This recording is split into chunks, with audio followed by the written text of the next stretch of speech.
Hey, good morning, good morning, good morning. Y'all know what it is. It's me, your boy Trey. We got Bishop. We got Al Mayon, who is the tournament director for the NBA Finals. We got Commissioner, Coach Mike Myers. It's about to be a whole vibe this morning. Bishop, what's good with you this morning? How you doing this morning, gentlemen? WGO, WGO, what's going on? What's going on? How y'all living, man? What's good? It's Friday Eve. You know what it is. It's time to get crunk. But we real close to the weekend, so it is what it is. What's going on, Commissioner Myers, Mr. Mayon? How y'all doing? I'm doing great this morning. Got up, energized, ready to have a great Hall of Fame event tonight, and Okay, okay. start the NBA Finals in the morning. Commissioner Myers, it look like you in the airport or something. Is that the airport behind you or something? Nah, I'm sitting right next to Al. We're just across from each other. Oh, okay. Y'all at the hotel, a host hotel or something? We're at the hotel, yeah. Yeah. Oh, that's it. That Okay. lifestyle. That's a lifestyle we know Lifestyle. very well.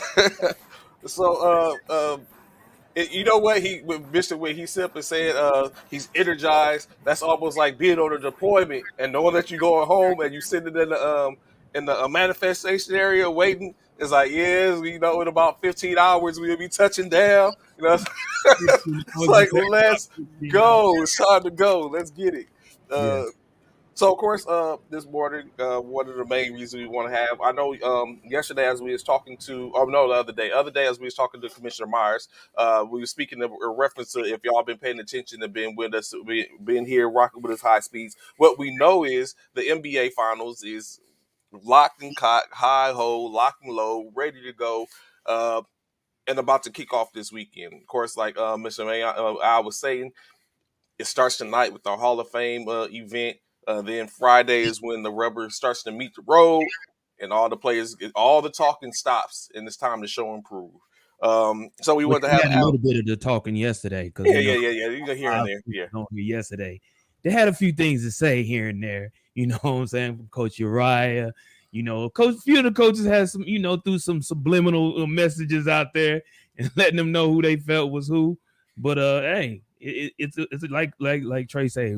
It's time to put the rubber to the road and see who's going to turn out victorious. hmm So, what, Commissioner Al? What is for tonight specifically? We talked about, like I say, basketball is saying mental, more of a mental game than a, a physical game. So tonight, what is in store? We've talked about the tournament and the playing, but what's up for tonight where there's not any playing going on, but it's basically celebratory and basically presenting and recognition? What's all in store for tonight?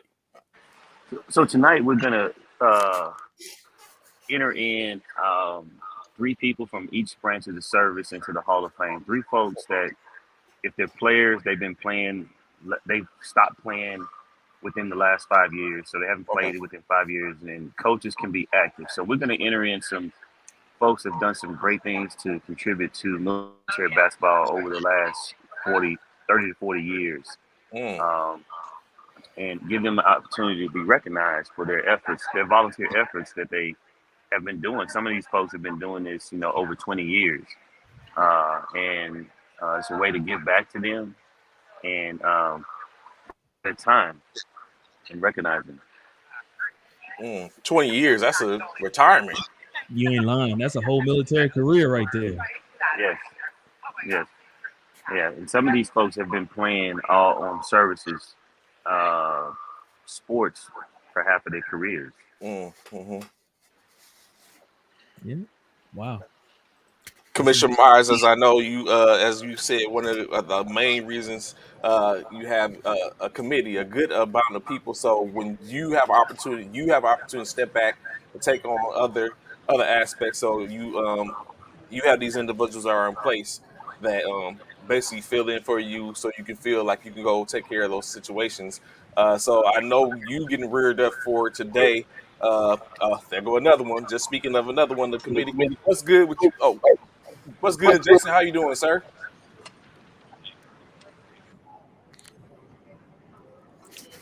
Oh, he still got a I'm checking. Yeah. something okay. check. We'll get him in. We'll get him in.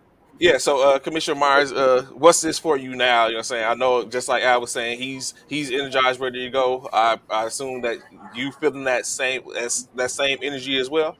Yeah, I mean, the thing that's so great about the NBA, and Al kind of alluded to, it, but he didn't really say what's on everybody's mind, which is, if you've been coaching basketball for like 10 or 15 years, just giving your heart and soul. Um, we Al and I and Jason and John, John Morgan, it was John Morgan's idea. We wanted to recognize these people because they're the ones that came before us, and Hmm. there would be no NBA or any type of military basketball if it wasn't for the sacrifice of these coaches and these players. Some of them have been playing. I mean, some of their resumes, they have like 1981, 1985 on their resume, and so it just speaks volumes about um, how these guys, what we're trying to do, but with recognition. And then just to kind of talk about the team, I mean, Jason has done so much with managing three conferences. Ace really basically saved military basketball during COVID with the tournaments that he put on. Tara does a great job with just getting our marketing message out.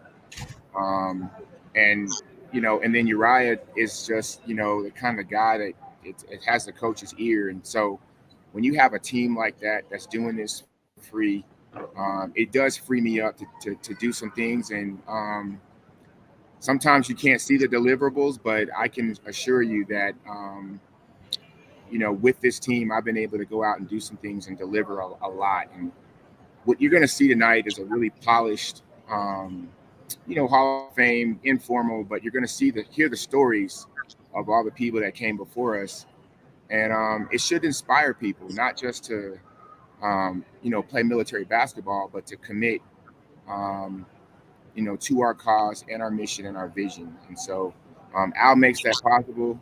I saw Al yesterday. I hadn't seen him in almost 4 or 5 years. We hadn't seen each other in about 4 or 5 years, and Hmm. it was almost like, I mean, we sat down, had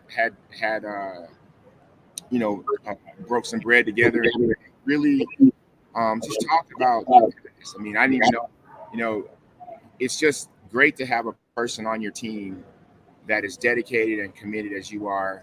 And then just kind of thanks too, because, Jason, Ace, and I, we'll all have a viewpoint.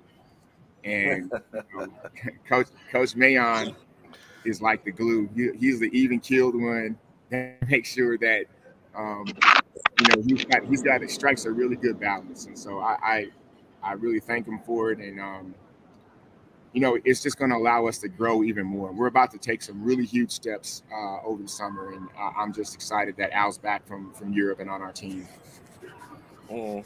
I said I like that conversation when people start prefacing we're about to do something, and but they're saying they're about to do something, but they ain't giving what they about to do. That means there's some Be coming. prepared. Be Be prepared. prepared, like Lion King. Be prepared. Scar song on Lion King. Jason, what's good with you, brother? We ain't seen you since right before the Man, conferences, so we had to give you a chance to decompress. yeah, Happy New Year, Jason. How you Yeah, doing? and all that good stuff. I'm on the road to Denver right now as we speak. That's what's Okay, up. okay, That's what's up. okay. Have So a what's this? safe travels on that highway, True man. that traveling breasts. Hey, appreciate it. So what's your feeling? Like everyone's talking about what their feeling is. What's your feeling now? This is the culmination point for the season that y'all do every year for the last 4 years. Does it change or does it intensify every year? What's your thoughts? Oh, everything's ramped up at this point. Hmm. I mean, we for us, like Mike was talking a little earlier, behind the scenes, this is our culmination. This is our event, and we got everything ramped up, ready to go for that. The planning. This has been a year plus planning that's done. For the team, this is it. They're like y'all heard y'all say a little bit ago. All the talk stops. It all stops tomorrow morning. So everything that everybody set up to this point is great, but what are you going to do on the floor? So it's about to be an interesting 3 days, and it's really going to get hot come Saturday morning when it's win or go home, or as some of us like to say, we hit the Autobahn gate. That part. That part. Let me ask y'all this, man. I got all three of y'all on here, man. Quick, today's Thursday, so this is travel day, correct? There's no games today, right? Today is travel day. Okay. No game.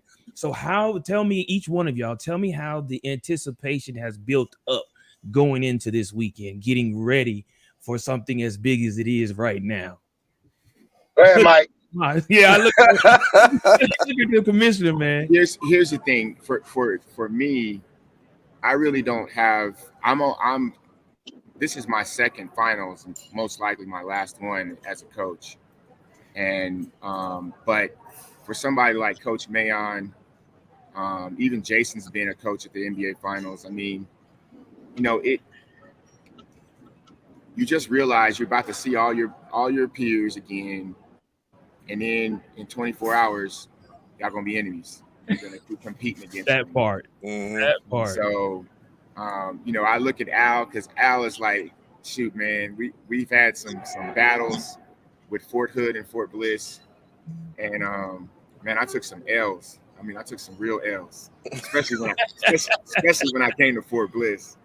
But to be able to break bread with your peers right after the game, Yeah, and just talk like stories, like me and Al were sharing stories yesterday. It's a great thing, man, and so I hope for that 2 hour period where guys are like fighting and competing, that the anticipation's there. But as soon as the game is done, man, you go over and you acknowledge your coaching peer, and that's what it's all about. All of these tournaments are all about coming together for spiritual fitness and resiliency. That's really what it's all about.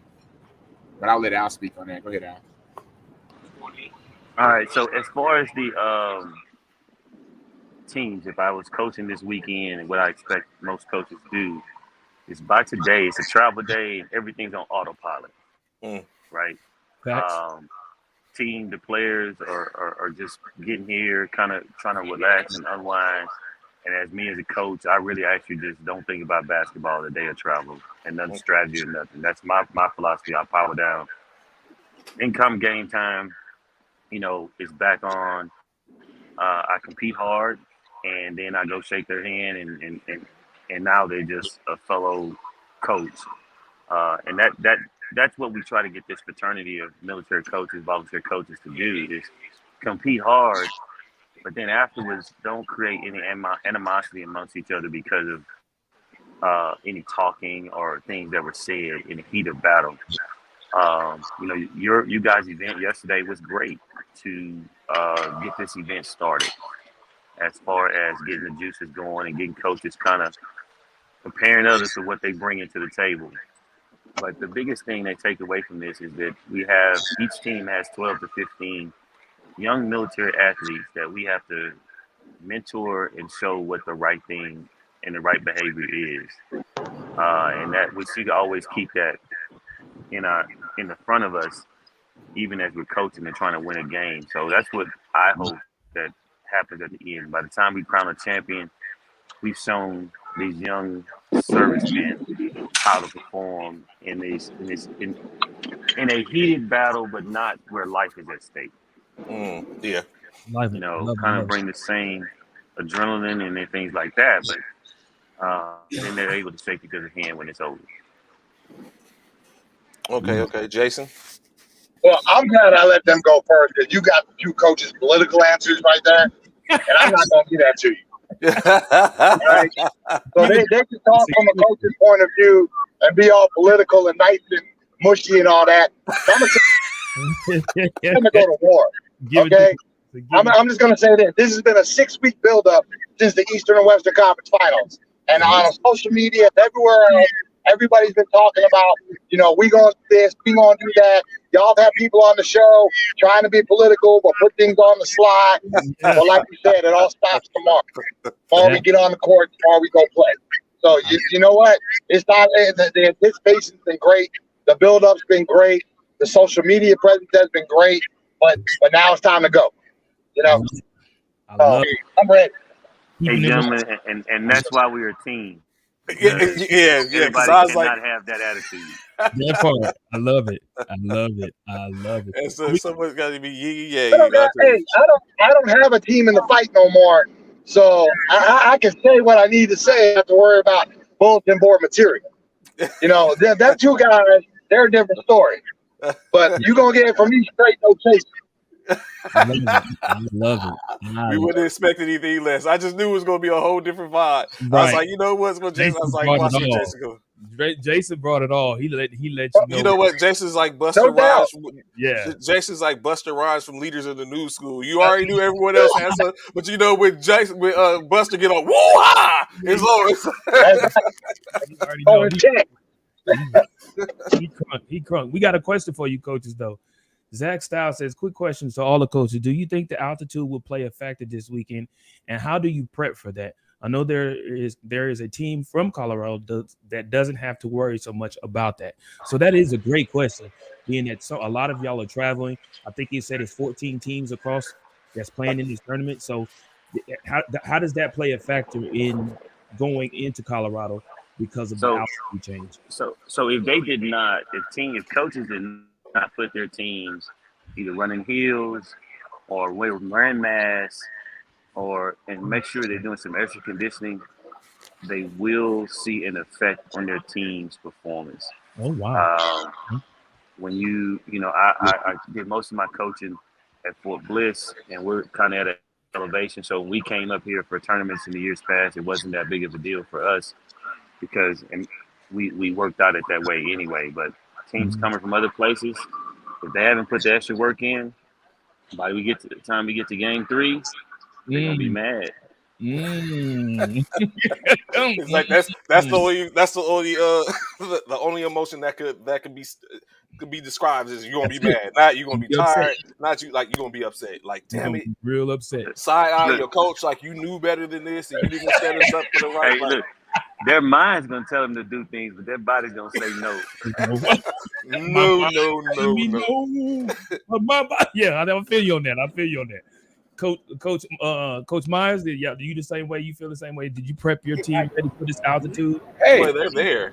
Kenneth Gray. Let me bring this guy in here real quick. This is Kenneth Gray, Hall of Famer for tonight. Oh wow, how you doing, NBA Hall of Famer tonight. He'll be putting the jacket on in a little bit. Yeah. Okay, Kenny.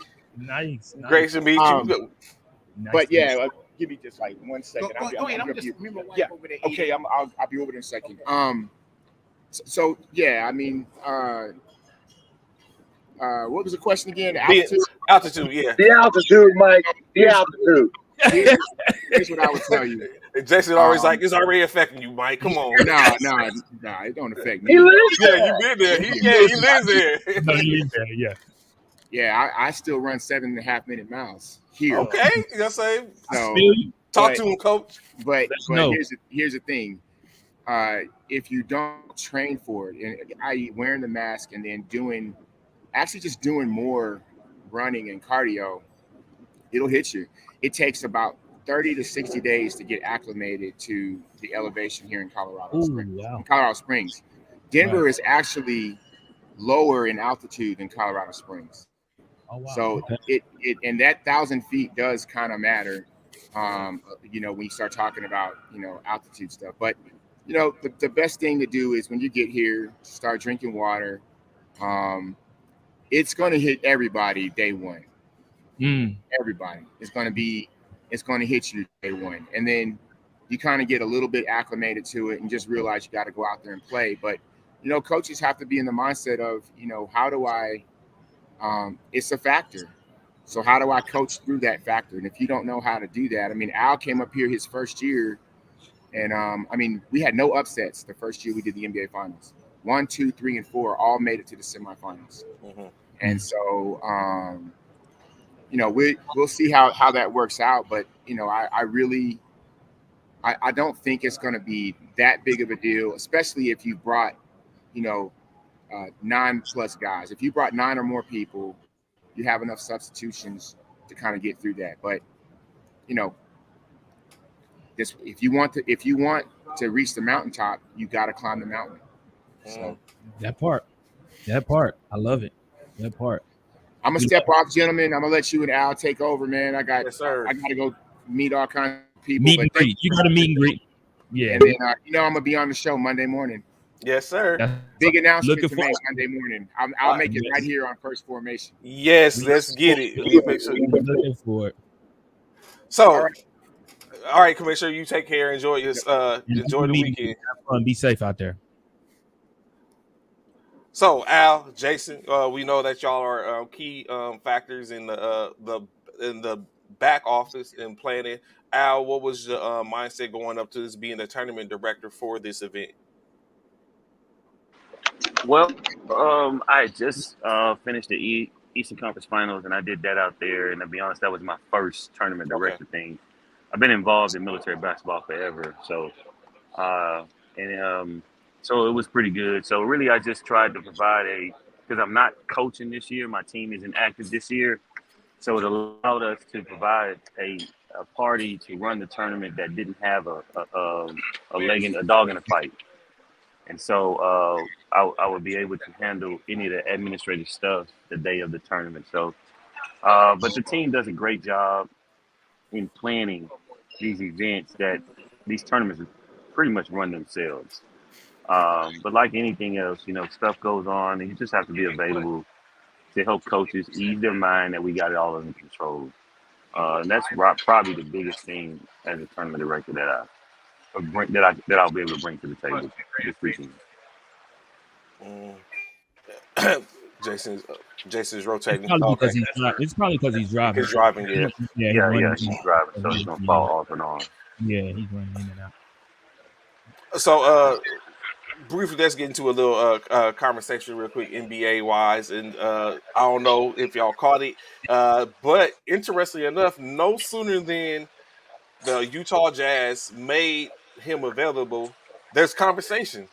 Utah and New York has been in conversation in reference to a trade possibly with for Donovan Mitchell. Is we was just talking about yesterday, Bishop. Like what is the possibility of Donovan Mitchell being traded? What is his value? And presumably the value is draft picks for Utah. Uh, do They're you talking think? about a 14. They're talking about it being a 4-team. Oh, 14 trade. Okay. Yeah, Utah, of course, Phoenix, Brooklyn, and in New York. It was supposed to be. I just saw that a minute ago. A 14 trade, and all, but we'll see. But go ahead. What's your question? It's crazy that in the NBA, guys like Rudy Gobert and Donovan Mitchell that have not won a NBA championship can command so much in draft capital. Rudy Gobert, he won Defensive Player of the Year with 4 or 5 years, but they gave away the whole farm for him. That part. I'm not tracking that. That's a lot. As I sit up in my chair, because this sounds like it's about to get a little bit juicy. Because it's like he's like Coach said, like, hey, he ain't what Rudy done did, what Donovan done did. Like, what have you done for me lately? Yeah, that part. Yeah. That part. So they kind of setting up Brooklyn. That's why Brooklyn can't get a trade partner. Is because if Rudy Gobert got 4 draft picks and 4 players, what do you think Kevin Durant? Just give me the whole team. And which is presumably some of the sticking point and why there hasn't been any traction when it comes to KD and Kyrie, because it's like the mark is almost, it's almost like that to the NFL. Like once someone resets the market for their position, it's like, well, shoot, the next man up is good. So it's almost like that's the same idealization coming up in the NBA. Is like Rudy just got four trades and 3 players. He got 8 to 7 players for one man. What I'm a 3-time NBA champion, 2-time NBA champion. What what can I get? What you going? Yeah, 1-time MVP, 3-time champion, 2-time scoring champion. Y'all gotta give something up, and so it's making it tough. I know Bishop kind of likes that, being a Brooklyn Nets fan. KD, like, do you really, honestly, Bishop? At this point, are you engaged? How are you feeling? Like, do you care if KD? Do you want KD to stay after all this? Yeah, I do want KD. I absolutely Really? want KD. Absolutely. Why wouldn't I? like he hasn't, like he really he didn't have a fair chance with being Don't you able to do play. that? He Don't you didn't have a dare! fair chance playing alongside with Kyrie. Not on his fault, but on You know, Kyrie's I'm fault. glad Jason's here because Jason is not gonna let that Jason, slide. Jason, he did not. Are y'all Al, Jason? Can y'all agree that KD did not have a fair chance to I can play? hear you a little bit. You kind of breaking up still. Okay, okay. Well, So Al, do you feel like I'll he chime did? in on that. Yeah. Do you feel like he had a fair chance? Now, mind you, not saying it was KD's fault.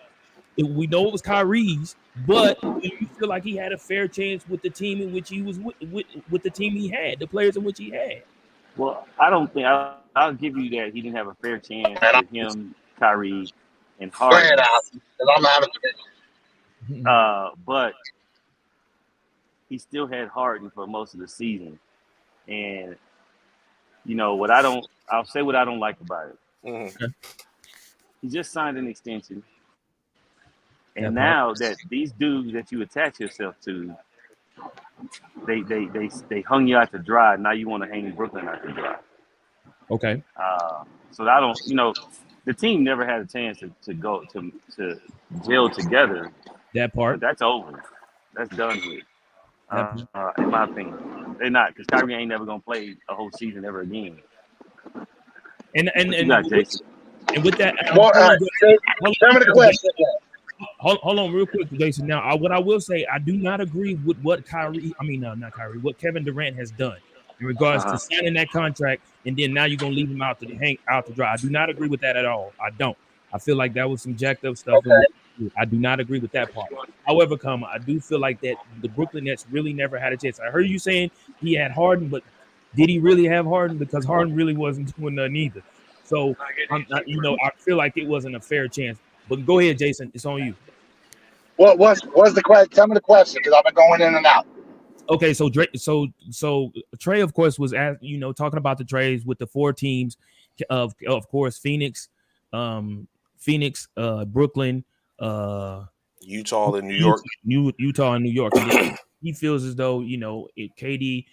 He asked me how did I feel in regards to KD. Should KD leave Brooklyn? I was like, hell no. I feel like KD should stay, and I was saying it wasn't a fair chance for KD in Brooklyn to play with the team in which he was supposed to play with, because of Kyrie, because of Harden. Harden got shipped out. So and then Ben Simmons came over there and sat on the bench like it was something wrong, like he lost his pet and ain't do nothing either. So I feel like it wasn't a fair chance for KD in the Brooklyn Nets.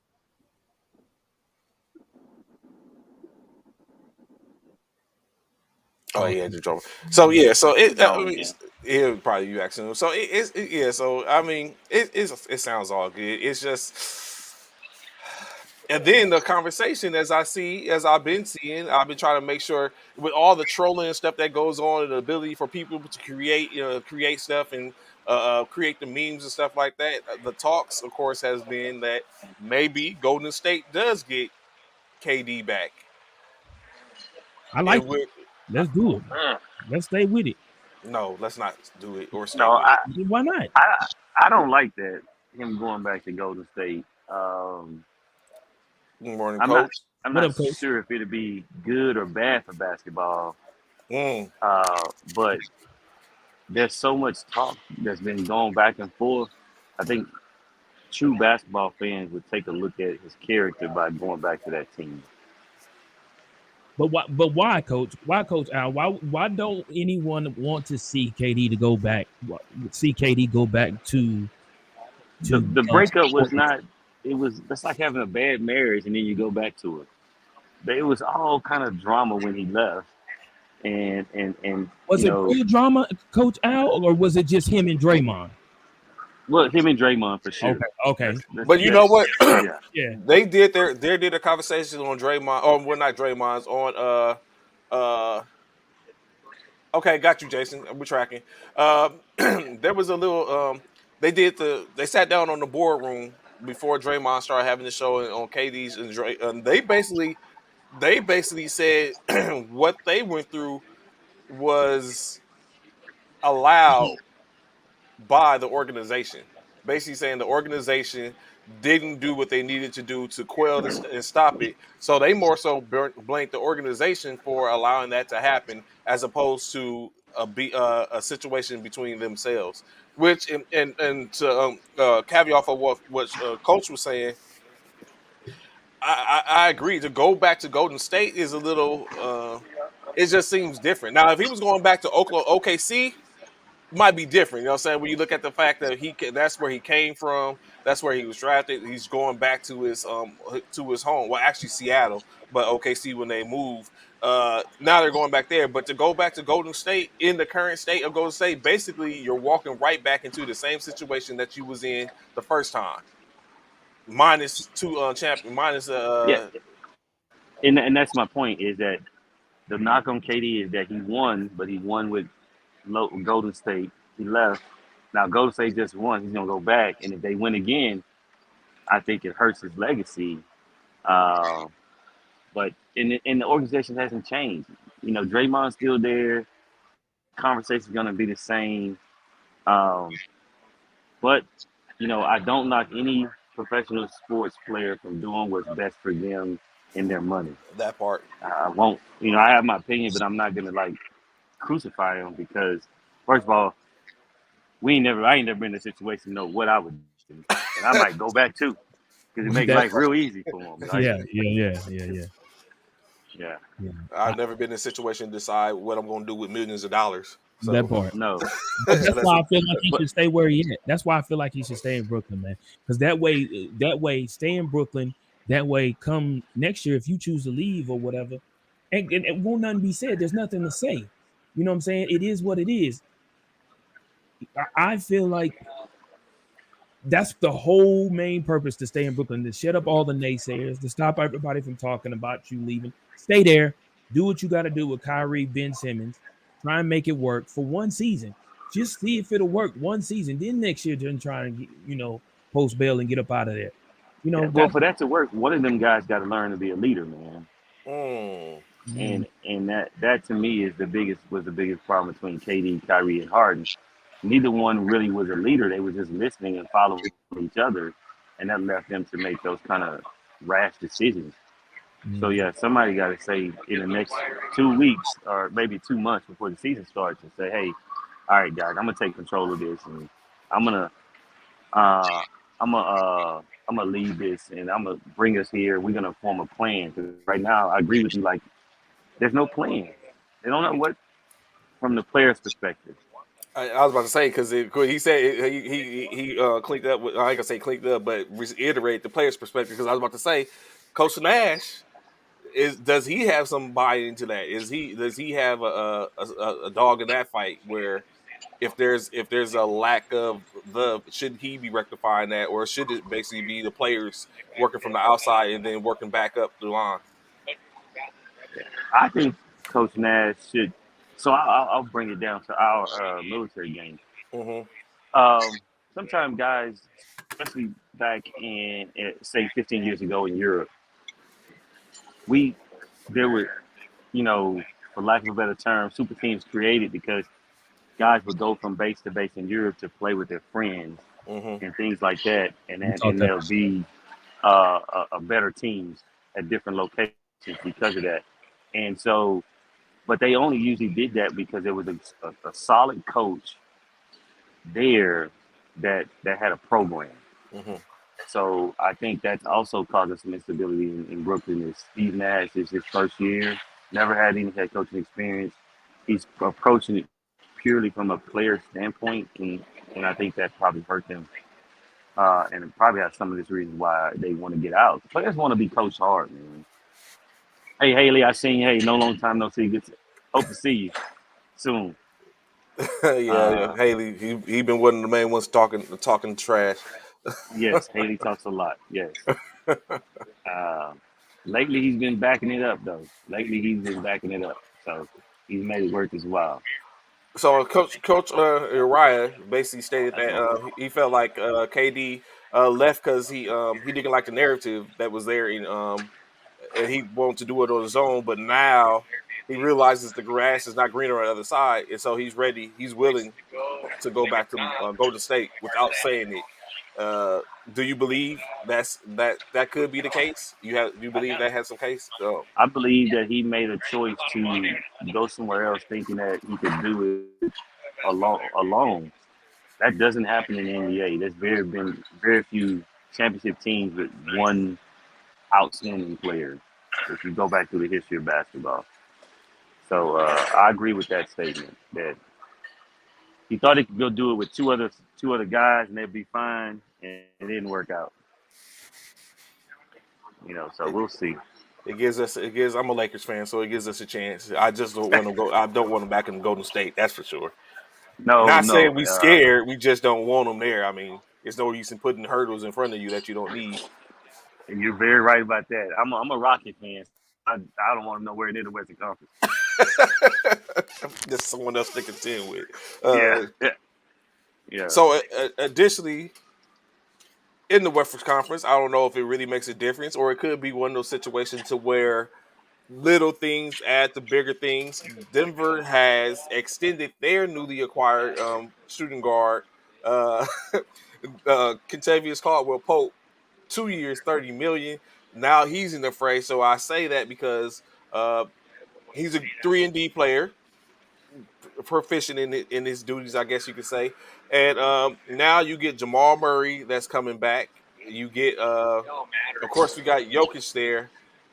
So it becomes, I think, it's one of those Michael Porter Jr. is there, and so it starts to become a situation to where now it's like, okay, some moves are being made because no one's checking for KCP, and saying for most like, but it's one of those moves where it's like, oh snap, where it comes down to is like, oh snap, KCP, like he just bolstered their line. So they just got rid of Will Barton Barton, long and time, yeah. Monte Morris. They traded them away, Hmm. so KCP provides that shooting. Hmm. Uh, no, he's not. He's not a person that you're gonna go out and give you 50. But just the way when the Lakers won, he hit some timely True that. shots, Hmm. and he can play defense when he feels like it. Uh, and so that's what he's gonna provide to Denver. And those are the kind of guys they need if they're gonna win. Of course, coach with the hate. Talk about if KD goes west, LeBron won't see another wing. Appreciate Haley to a degree. He always talk about. Yeah, I think it's more than that. Than the Lakers didn't do a good job of putting the right players around. They put all them old dudes around Russell Westbrook. And like I said, and then like it remains to be seen what's going to happen because now there's a new sheriff in town that might utilize them in a whole different way. So that's why I'm not. I was like, although I wouldn't mind having Kyrie, even though I don't know if that's a double-edged sword, but I'm not opposed to Russell getting this opportunity because with a different coach under a different mindset. Yeah, Uh, that's what I'm looking forward to. Because I think they can be successful, but Russ has to change his mindset, and it starts with the coach of giving him a reason to do something different.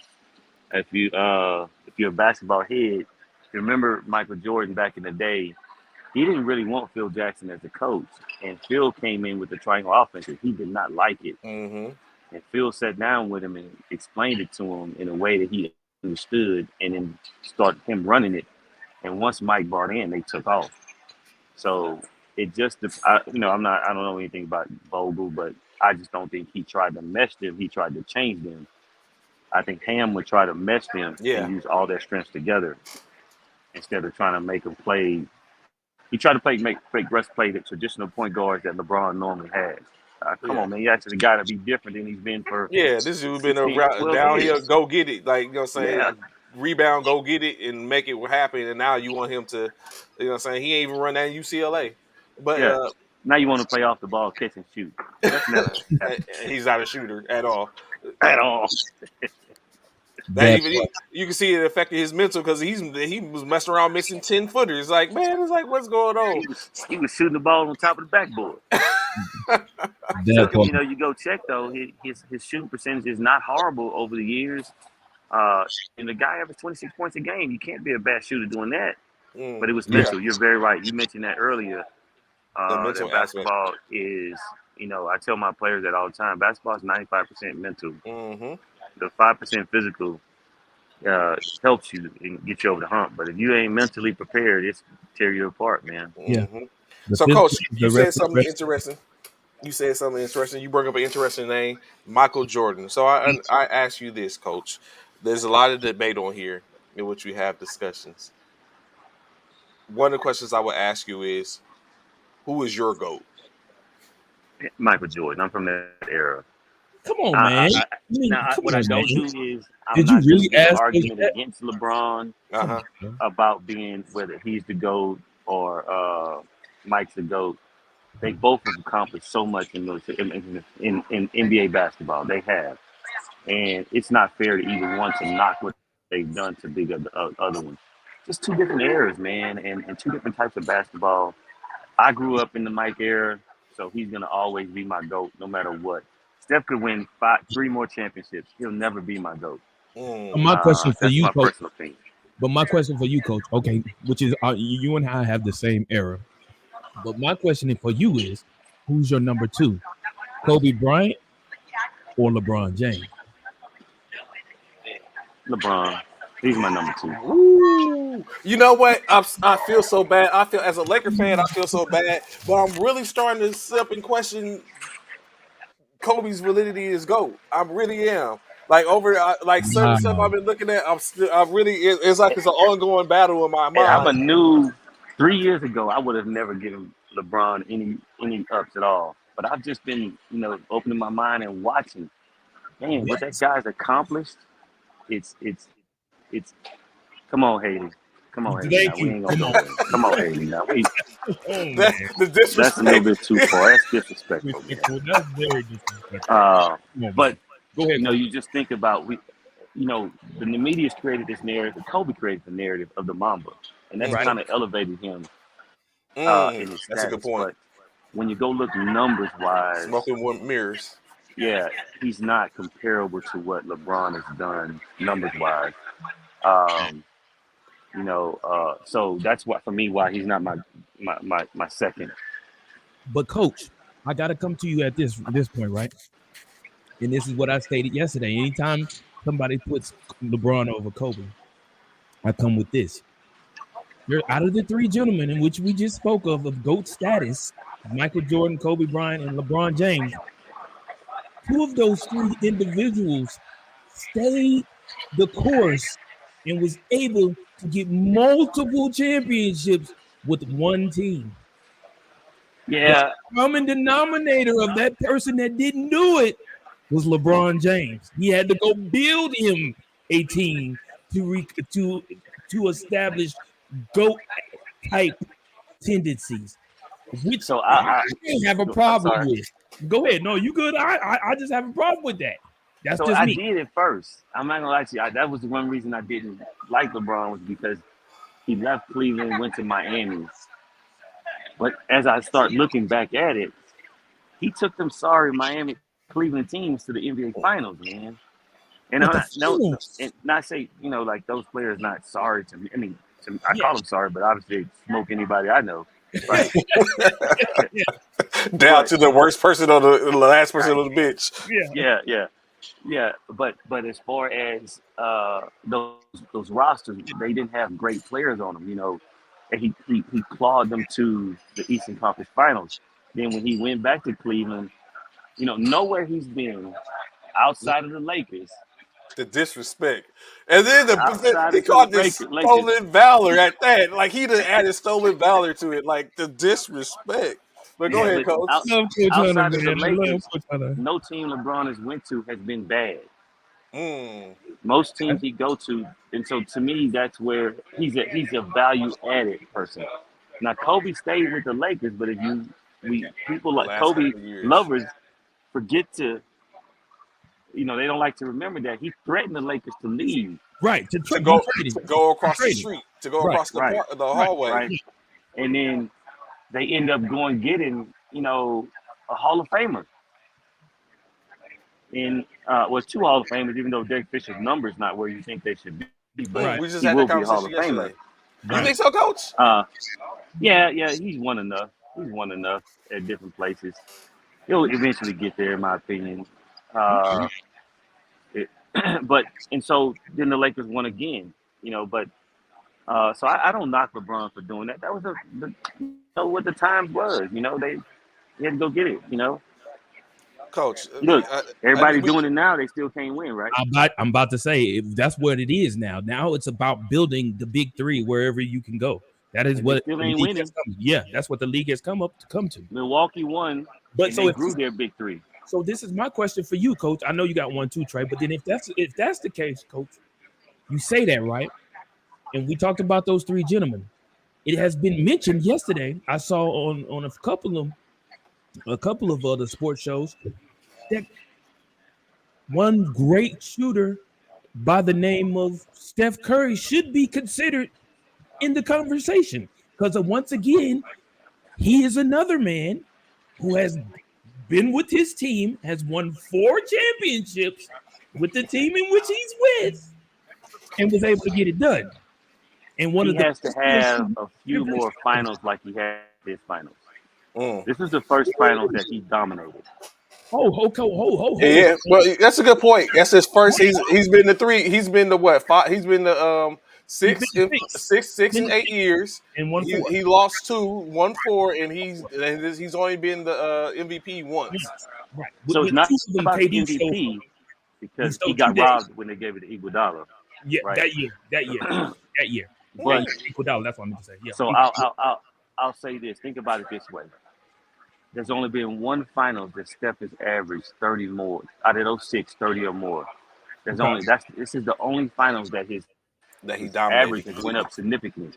So that's what I'm saying. When you think about GOAT, if you look at LeBron in the finals, his game elevated. If you look at Kobe in the finals, his game elevated. Mike. And here's the name I'm gonna throw at you, and you guys do the work, and you'll come back.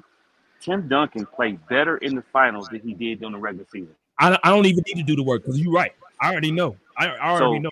For Steph to get to that GOAT category, he's gotta play like he played in this finals. He played this finals like, hey man, if we gonna lose, we going down with me doing all the work.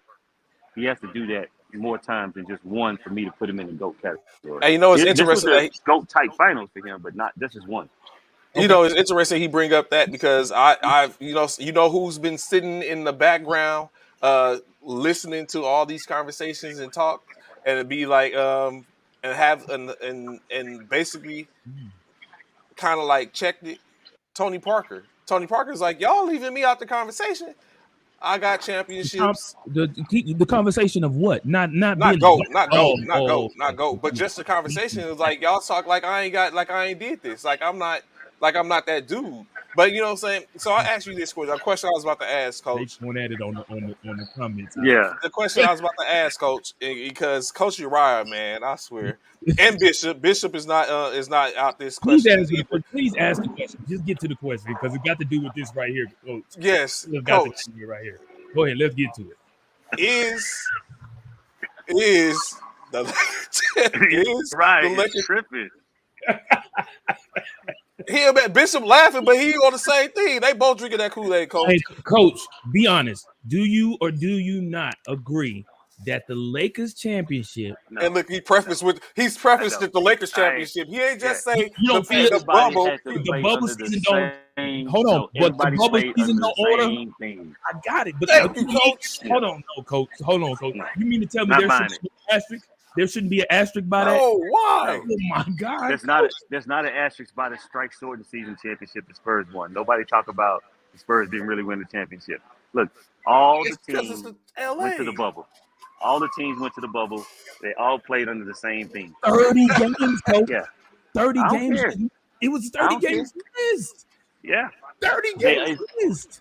They all had to play the same thing. Yeah. Oh man. You know what I really think? As far as Bishop, Coach, what I really think it is. No. Okay. I'll hit you up. All right.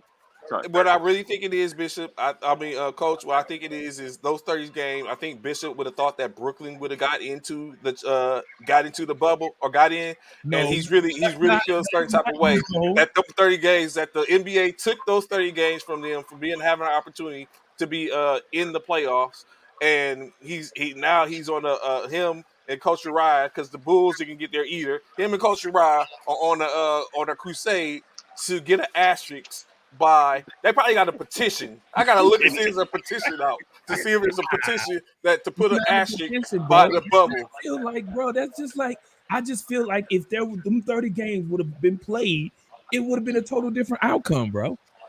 So what do you think the outcome? You think the Lakers would have got hurt? It could have been anything. And don't get me wrong, everybody knows the saying, if was a fifth for those that drink should be drunk. Get it. I get it. Bro, I'm just saying, with 30 games being missed, not being played, that's a huge difference in where you sit in seeding, in who you play in the playoffs. But look, they gave them all a shot. They gave them the play in. Everybody got a shot now. Right, it's facts. I give you that. Facts. So I always have a argument about, or I don't like an argument after games have been played. Like, games were played. Okay. It could have been decided on the court, and it was. The Lakers beat everybody that put in front of them, right? Yeah, I mean, that's the way you win a championship, right? Yeah, I can't knock that. I mean, they did what they had to do to get the win. I get it. I get it. But you want the full 82 game season, 16 game playoffs. Yeah, like I said, that's ideal. Yeah. But that doesn't mean it's not a good win. Thank you. Another person that puts I'm just saying why they couldn't repeat. I mean, it was just oh, really? Why the Eagles didn't repeat? Why the Eagles didn't repeat? It was 82. Why the Eagles didn't repeat? And they couldn't make it back. I mean, I'm just saying, like, I mean, why the Eagles only got one Super Bowl championship? Right now we're talking NBA. We're not talking football. We're talking NBA. I'm just saying. So look, in that point, Luke played last. Luke won our last NBA championship, if I'm not mistaken. Somebody will correct me if I am wrong. No, that's correct. And they will be looking to repeat. That's a hard thing to do because every time they step on the floor, have y'all talked to Paris already? Yes. Every time they step on the floor, people gunning for them. That part. And so they're giving them their best shot. So we'll see if they, matter of fact, they're going to have probably one of their toughest games of the tournament. The first game out the door, 11 o'clock on tomorrow morning, they open up with Jackson Military Basketball. That's going to be a very, very good basketball game. Tune in. There's going to be some heat rounds coming out there right there. What? If you late, you're going to miss a good one. You're going to miss a good one? You're going to miss a good one. That's a good way to potentially segue back into some NBA talk. Yeah, like, what was your I know y'all play pool play, but did y'all just go with how they played in the conference finals and how in reference to putting the seeding, who plays in the pools and all that type of stuff? Yeah. So what happened is you took the top 8 teams from the Eastern Conference, Western Conference finals, and then as far as the two teams that won championships, we did a tiebreaker kind of thing. Who won by the most points? Okay, differential. And so their point differential. So then that gave Luke the 1, and Campbell got the 2 seed. Campbell won the East, and we did that for every seed. So 1s, 2 versus 2, 3 versus 3, and that's how we got to the seeding. We initially started with 16 teams. We had permission requirements. We had, now we're actually, as of today, we're down to 13 teams because the world of the mission of the military don't stop no matter what we doing. So we had teams pull out for mission requirements, but we're still left with some wonderful matchups. As I mentioned, the Luke Jackson matchup first, and then right next to them you'll have the Campbell Cannon, and then Camp Pendleton, Oklahoma City. And Oklahoma City is an 11 seed. But they are probably going to give Camp Pendleton fits. Camp Pendleton got to play some really, really good basketball to beat that 11th seed. And then one other game of note will be the 1 o'clock game, Fort Benning versus Fort Worth. Fort Worth came to the Eastern Conference Finals. It's just kind of how military basketball is. They had 6.5 people. And they fought and did what they had to do, but they've been able to kind of revamp And when they get here, they'll look a little different. Mhm. They'll be back up to their normal playing number, which is between 9 and 10. And so Fort Benning is going to have their work cut out for them playing against that Fort Worth team because they have shooters. Okay, shooters on the court. Yeah. So was there any how should I say it when you was creating doing this and putting the games in it, was there ever a point you was like, man, I mean, because I guess it makes sense with the pool play because you're not with the brackets, you could potentially get a matchup that shouldn't be at that particular time. So, but it was it as you go through and you was like, man, this is going to be all right, Coach Wayne, I got you. Um, was there ever a time during the setup to where you was like, this is going to be uh, a hell of a game? Yeah. So, well, we made a decision on which uh, numbers as far as the pool, like which rank is one, which numbers were going to be in which pool before we knew the names, right? So, say like the first pool has the first seed, the sixth seed, and the 12th seed. So we put the numbers in the pools first, and then we went and matched, by the tie break. And then when we seen that, we was like, oh, this is tough. This is going to be a tough bracket. We tried to do that to keep it. We didn't put the human factor in of trying to manipulate the games into certain matchups, right? The pool designation was done just to make sure to try to ensure that when we got to the finals, if it all was chalk and everybody higher seed won, then we would have a 1 versus 8, a 2 versus 7, 3 versus 6, 4 versus 5 in the quarterfinals if it all chalked out. Now, once we put those names next to those numbers, I obviously noticed that this bracket here is going to be a little tougher than this bracket, and that happens when we do pool play. The beauty of our tournament format is once you get out of pool play, you won't have the opportunity to play a team in your pool until the quarterfinals. So it gives you a little break before you have to meet them again if it is a tough pool.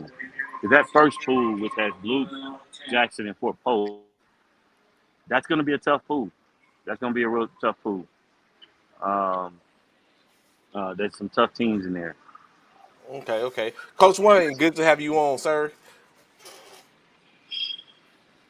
You're on mute, yeah. Uh, Go ahead. You good? oh no, I was saying I apologize. Yesterday, I jumped on for a short period of time. I was in class. Oh, no problem, no No, problem. I'm good. Yeah, but So I just want. how you feeling, Coach? You ready to go? Everything lock and loaded? Yeah, I'm focused, man. It's one of those win or go home type scenarios. If you don't win, the whole season was a failure type ordeal. We've had some good moments, and then we fought through injury and had some down times and was humbled a little bit. So um, now it's time to put up or shut up.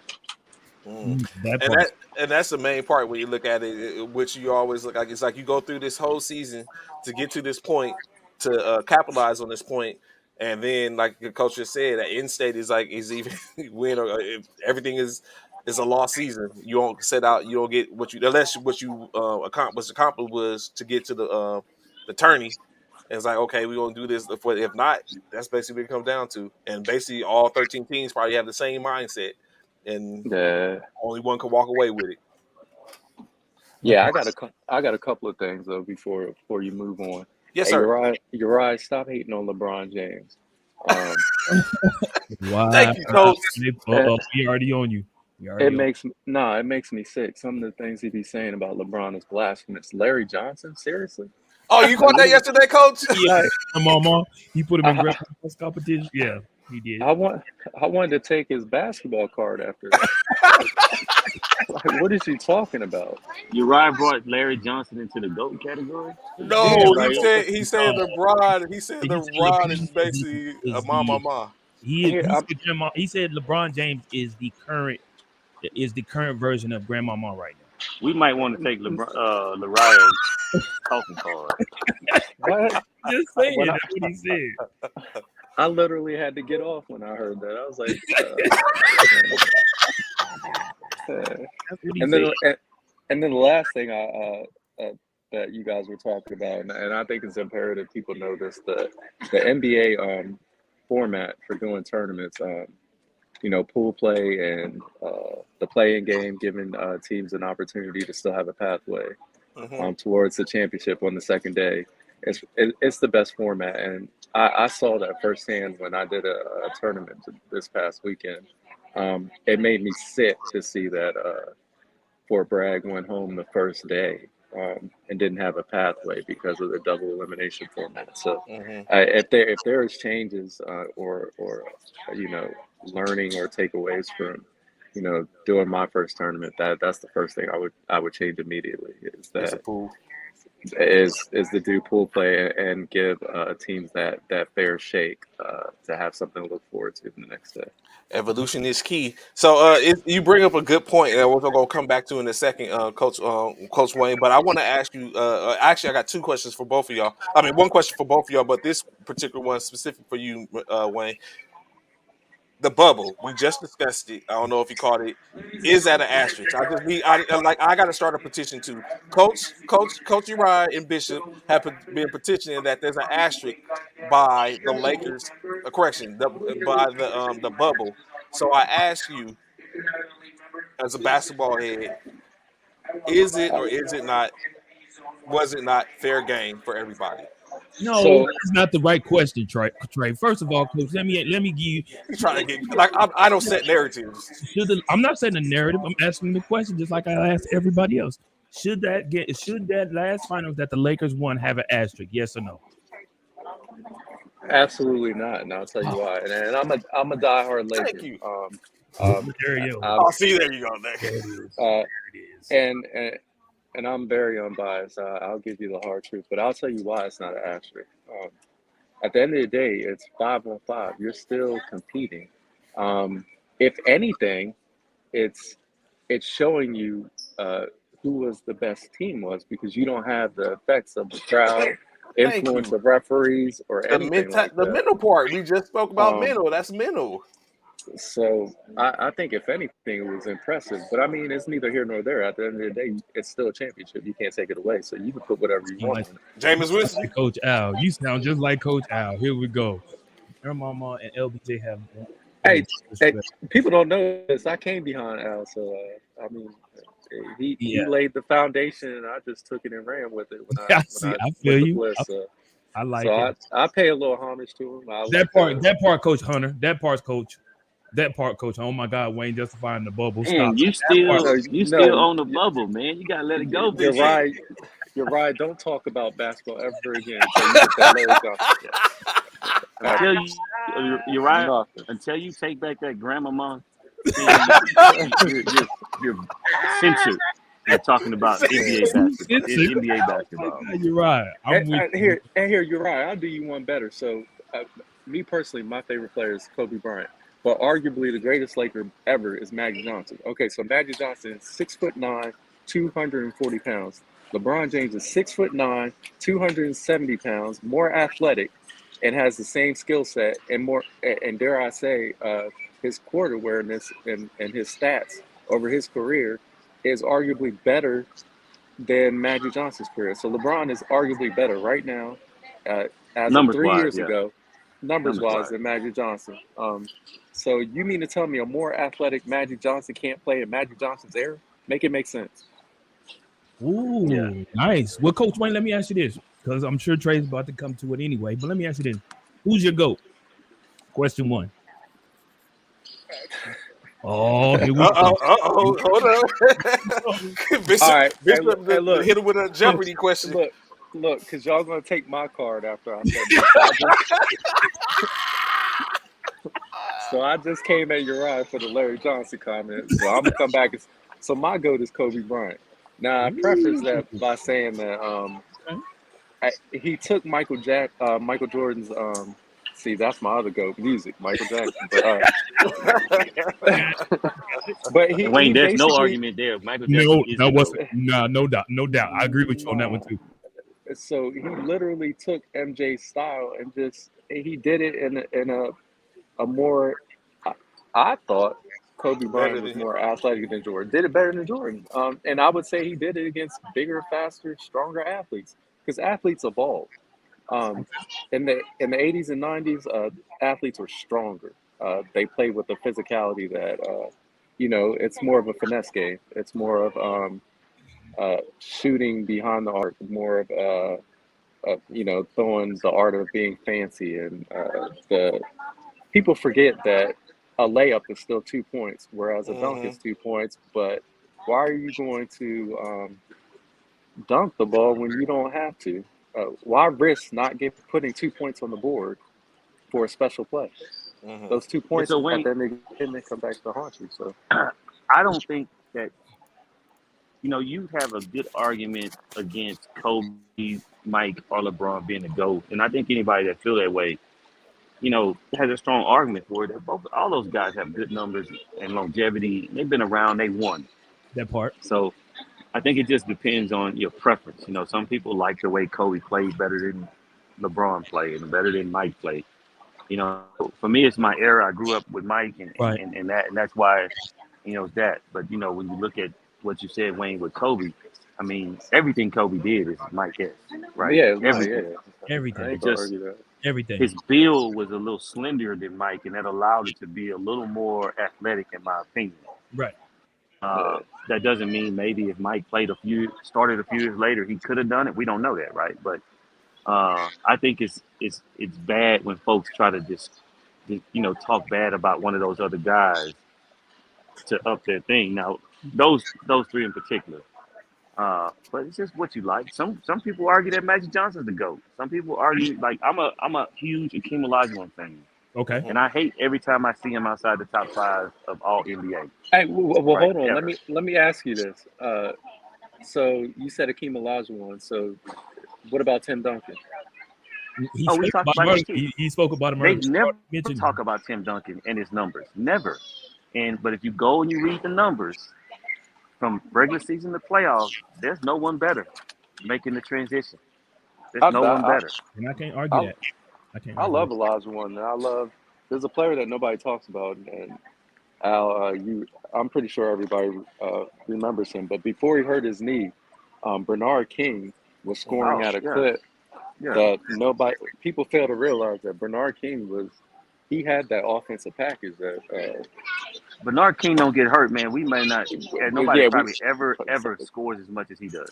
yeah, and if Len Bias didn't die over an overdose, we may not know who No, Jordan what is. he's in. Right. Right. Yeah.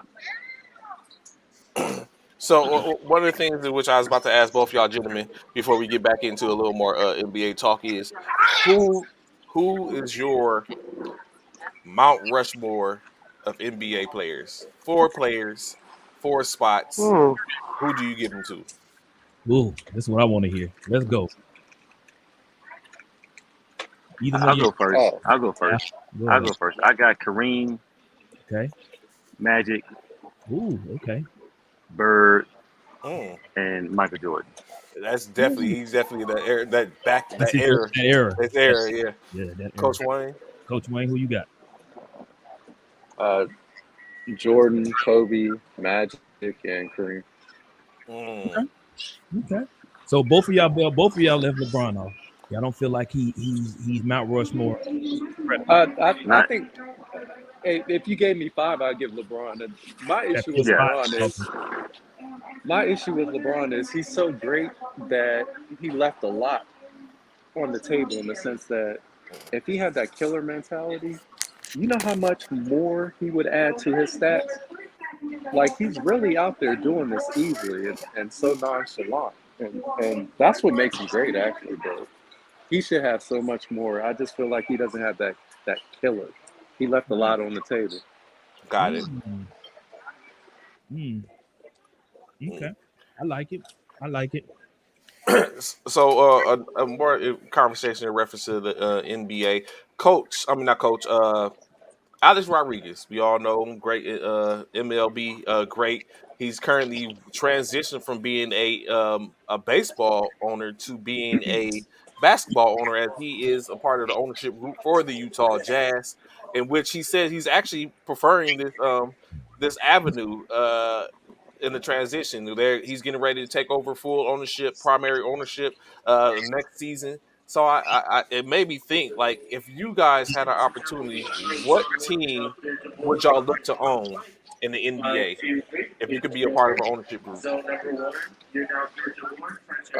I'll go first. For me, it's a big market, New York, LA, because no matter if you fail or not, the income is going to come in regardless. You're going to have that strong fan base and support, regardless if you're winning or not. But what that entails is pressure. So you always got to know you're going to have that type of pressure from your fan base. But obviously, a big market, because talent's going to want to come to the big market. At the end of the day, every superstar wants that exposure. They want to be the guy. So you'll have a team that you should be able to compete. Now, I don't know what's going on with New York. I've never seen them down this many years in a row, but I think that's due to ownership. But definitely put me in a big market like New York or LA. Okay, coach, one of the coasts. Coach Leon. I'll take Miami, man. I'm a Rocket fan. Love that. My heart says there, but as far as being an owner, you kind of go in the same thing with Wayne. Everybody wants to go play in Miami, right? You'll be able to get free agents there, celebrities show up. So you'll always make money. When you think owner, I want to make some money, and win. And so I would pick Miami if I had, if I won a billion. I guess I'd have to win about 500 billion. That's probably what they worth. But yeah, Miami would be my choice. Bishop. Boy, you know me, man. You definitely taking one of the hot ones, like Coach Wayne and Al. I'm Dave. It's either gonna be Miami, Brooklyn. And of course, I would take one of the California teams. Me, preferably, probably the Warriors out there in Golden State. I'll probably take the Golden State Warriors. I think I would go with Sacramento. Sacramento Kings. Yeah. Just a simple fact of I would be looking to move them to Las Vegas. Oh, I wonder why Coach Al looked at stealing. me like that. He's like, He's damn. stealing. He's like 29. He's like 29 teams, and you pick Sacramento. Like, what is wrong with you? Right. Yeah, we want to move him. That's why. That's why I want to move him. I want to basically move him. Hey, so if you can get a team into Vegas, they instantly become hot. And it's crazy that there's not one already. It's crazy that somebody hasn't done that already. It is for So business, the money. that money. But you know what? What about the fan base though? Because Vegas is like my second home, and so the fan base is constantly moving in and out. It's not the same people, so it's like you don't have that consistency. Facts. Yeah, but when Usher does a residency or somebody does a residency in Vegas, it stays full, right? So Right. everybody that go to Vegas will go to NBA games. And so they might not have a home base fan base, but they'll bring the stadium to stay full. I think so, but Yeah. that's a I thought. don't see why it wouldn't. Yeah, I don't see why it wouldn't stay full. I do agree with you on that. I definitely agree with y'all on that. But yeah, because going out there for the first time, I just went out there about 2 months ago, and I can say, man, yeah, Vegas is Trey, where you even pissed off everybody that's Sacramento fans. You just took their team and took them to Vegas. Well, I mean, I thought it was a quick thought. I had to think long and hard about it. But remember, at one point, Sacramento was up for sale, and they were about to be moved. Mayor Kevin Johnson stepped in and was able to help them to keep them there. But it's like, what I'm saying, it's just what they're up and coming. But I think that would be a move, like you always just saying. In any case, for the most part, they would be. They would all they were, and I think Vegas wouldn't even have to be. They wouldn't have to win a championship. They just need to be consistent in winning to be able to keep it alive Right. until. And then at some point they're going to win a championship. But to stay viable, that's all they got to do is be able to keep it there. You got to think the summer league comes there every year. The revenue is it's money to be made. Oh, they make money, yeah. Oh, without question, right? Like that market is so filled with money, it's ridiculous. So again in the NBA, if y'all haven't been checking out I lost my scores. The summer league. Have y'all been impressed? Are y'all entertained with the summer league? Who was y'all most impressed in the summer league? Who are y'all impressed by in the summer league? Is a good, better question. Mm-hmm. Keegan Murray for me. For I me, didn't think he transitioned like that. Mm. he's 6'8". How not? the look on I, Wayne, Coach Wayne, and Coach Wayne, I Al's just didn't faces, think that man. he would be able to be as effective, but he's scoring at the same clip he was in college. I just Tyler, didn't think so. I He love surprised me. Keegan Murray. Yeah, No, he I can love play. him, I just dude. didn't think he'd be at 24 in summer league, but that's where he is. Yeah, Uh, I think Ben Carroll's the easy answer. Mm-hmm. yeah, but he I, didn't surprise you. You knew he was going to do this. well, you gotta look at it though. He kind of tailored off towards the end of the season with Duke. He was I'll give you struggling a that. little Yeah, bit, I'll give you that. um, and so he wasn't as dominant when it mattered for Duke. But the talent was there. You saw that. I mean, we all saw that. We knew he was going to be a top 3 pick. Um, now I think this Chet Holmgren is he's a I, I don't get it because he's a buck 20 at 7 feet tall. So And at doing some damage. point, somebody's going to bully him in the league. He's got Oh to, well, you see, he got bullied by Kenny but Lofton he's still Jr. being effective as if, uh, Yeah. and he did, If and that's if what to Oklahoma expect. City But uses him again, I right, mean, when Kevin Durant, nah, I'm not making no comparisons. yeah, yeah, yeah, yeah. I Don't agree. put me Yeah, in Uriah category. But he is Kevin Durant-esque. He is when you Yeah, look at it, I seven like him. foot. Yeah, he definitely seven. I agree with Coach Wayne. Chet is when you look at his size and yeah, And that's what they're going to expect from him. yeah. Like that's his.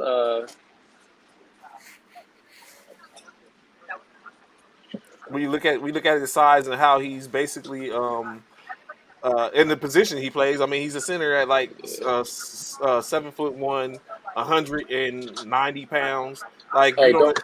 you don't expect anything except for you push him to get picked, pushed around. We did see, like I said, Kenny Lofton Jr. exposed him in a sense, but then again, like Coach was just saying, yeah, he wasn't effective.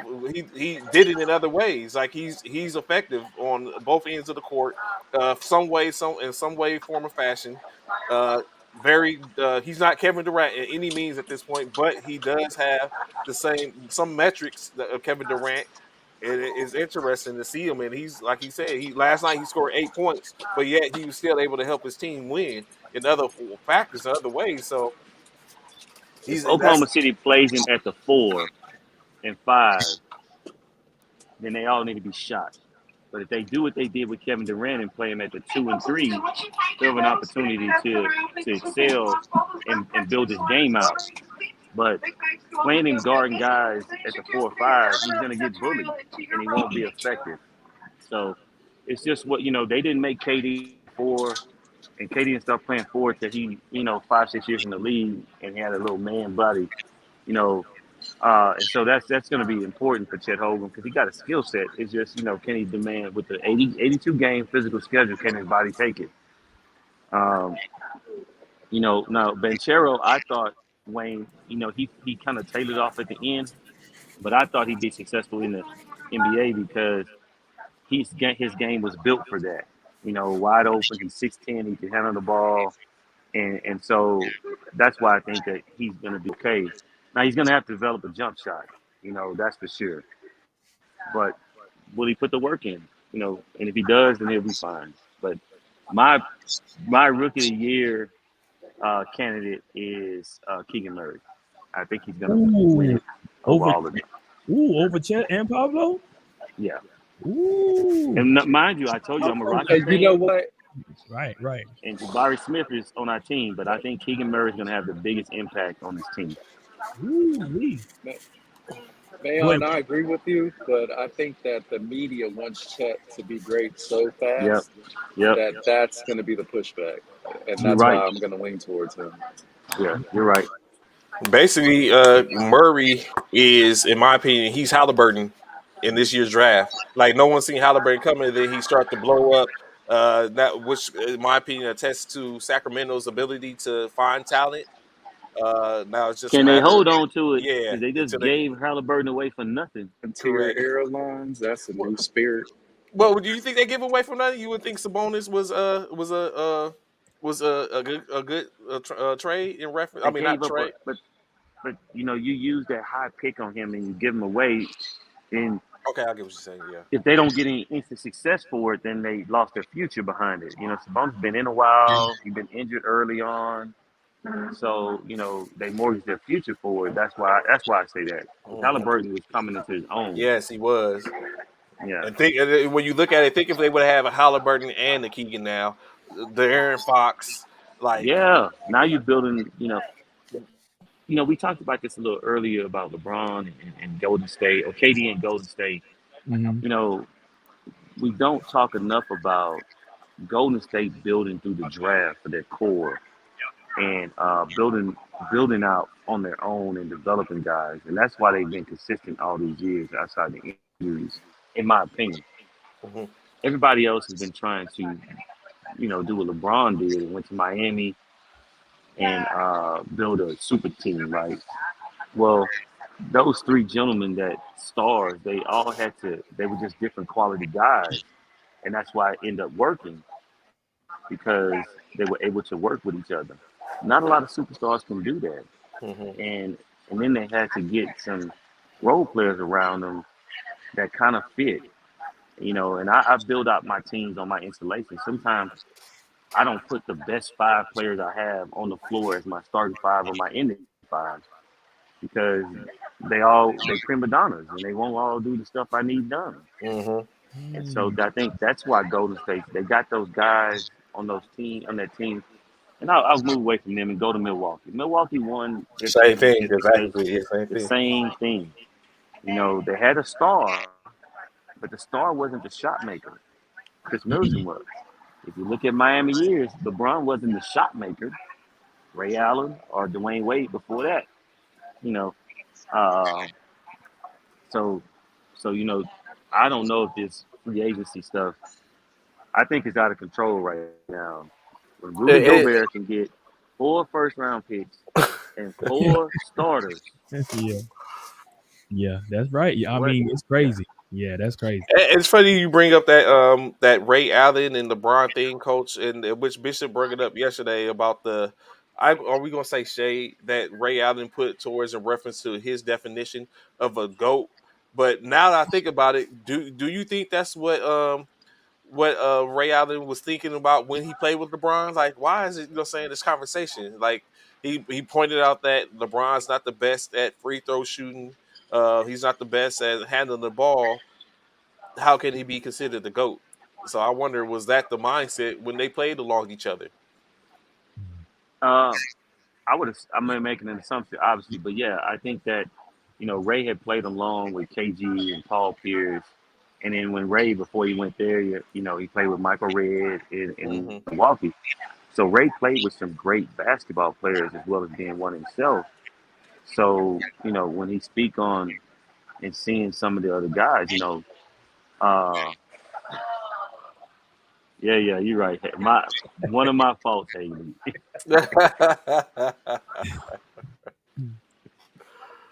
Uh, who best to say what they see, right? Because back then LeBron wasn't a good free throw shooter, Right, Hmm. right? He right. wasn't a big game shot maker back then.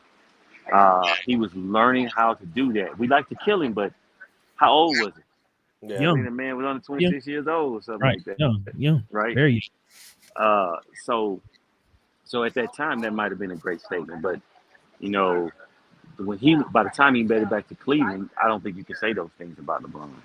He became a different guy. He worked on his game and he got it right.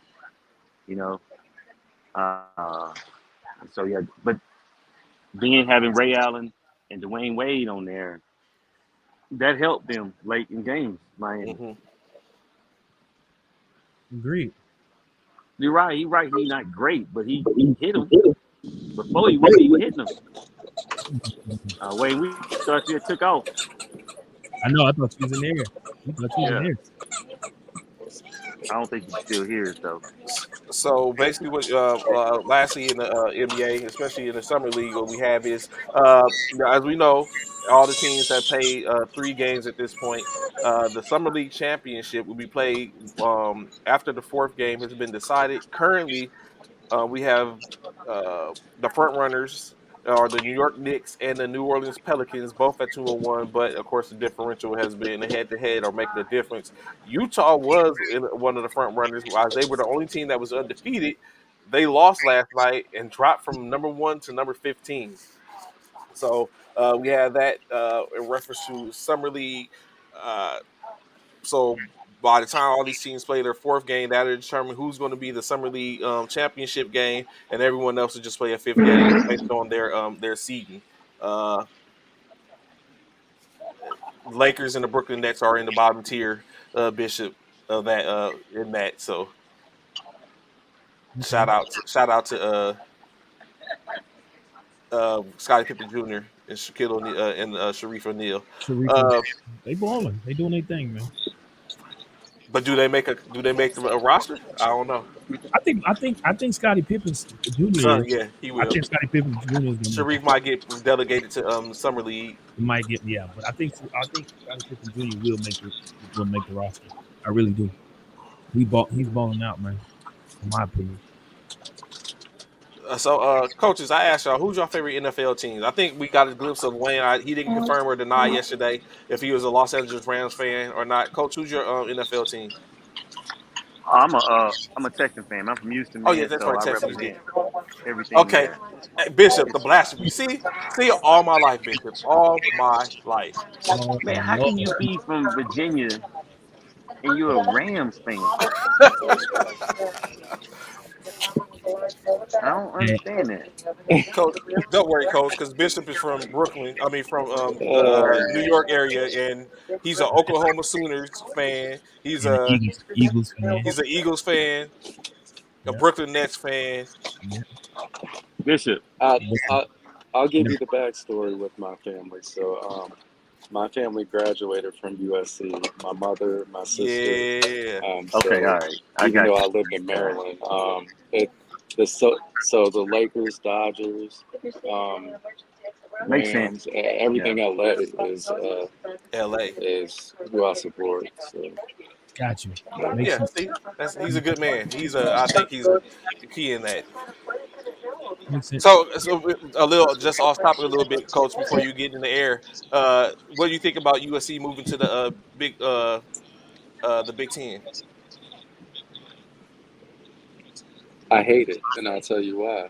I mean, Ooh, logistically, it sucks. We're out west, and it takes away the fact that that out west actually has their own football powers, their own football teams that we can cater to. Um, to say that we need to go to the Big Ten is we're basically submitting the fact that the Pac-10 or Pac-12 isn't big enough to be on the grand stage with the SEC and some of the other this dude, conferences. It's Coach. trash. If you know what I had to go through with Bishop, because he's like I said, The he's a old man Oklahoma saying it fan like and he's a he's Big Ten, funny. so he's a Big 12 He's guy. funny himself. And He's we had to funny sit out up and there. go the conversations I have to put up with this dude.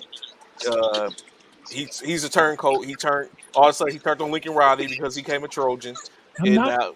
Listen, nah, bro. I'm not. I'm not turned on him. That he's not gonna do anything now. He's trash.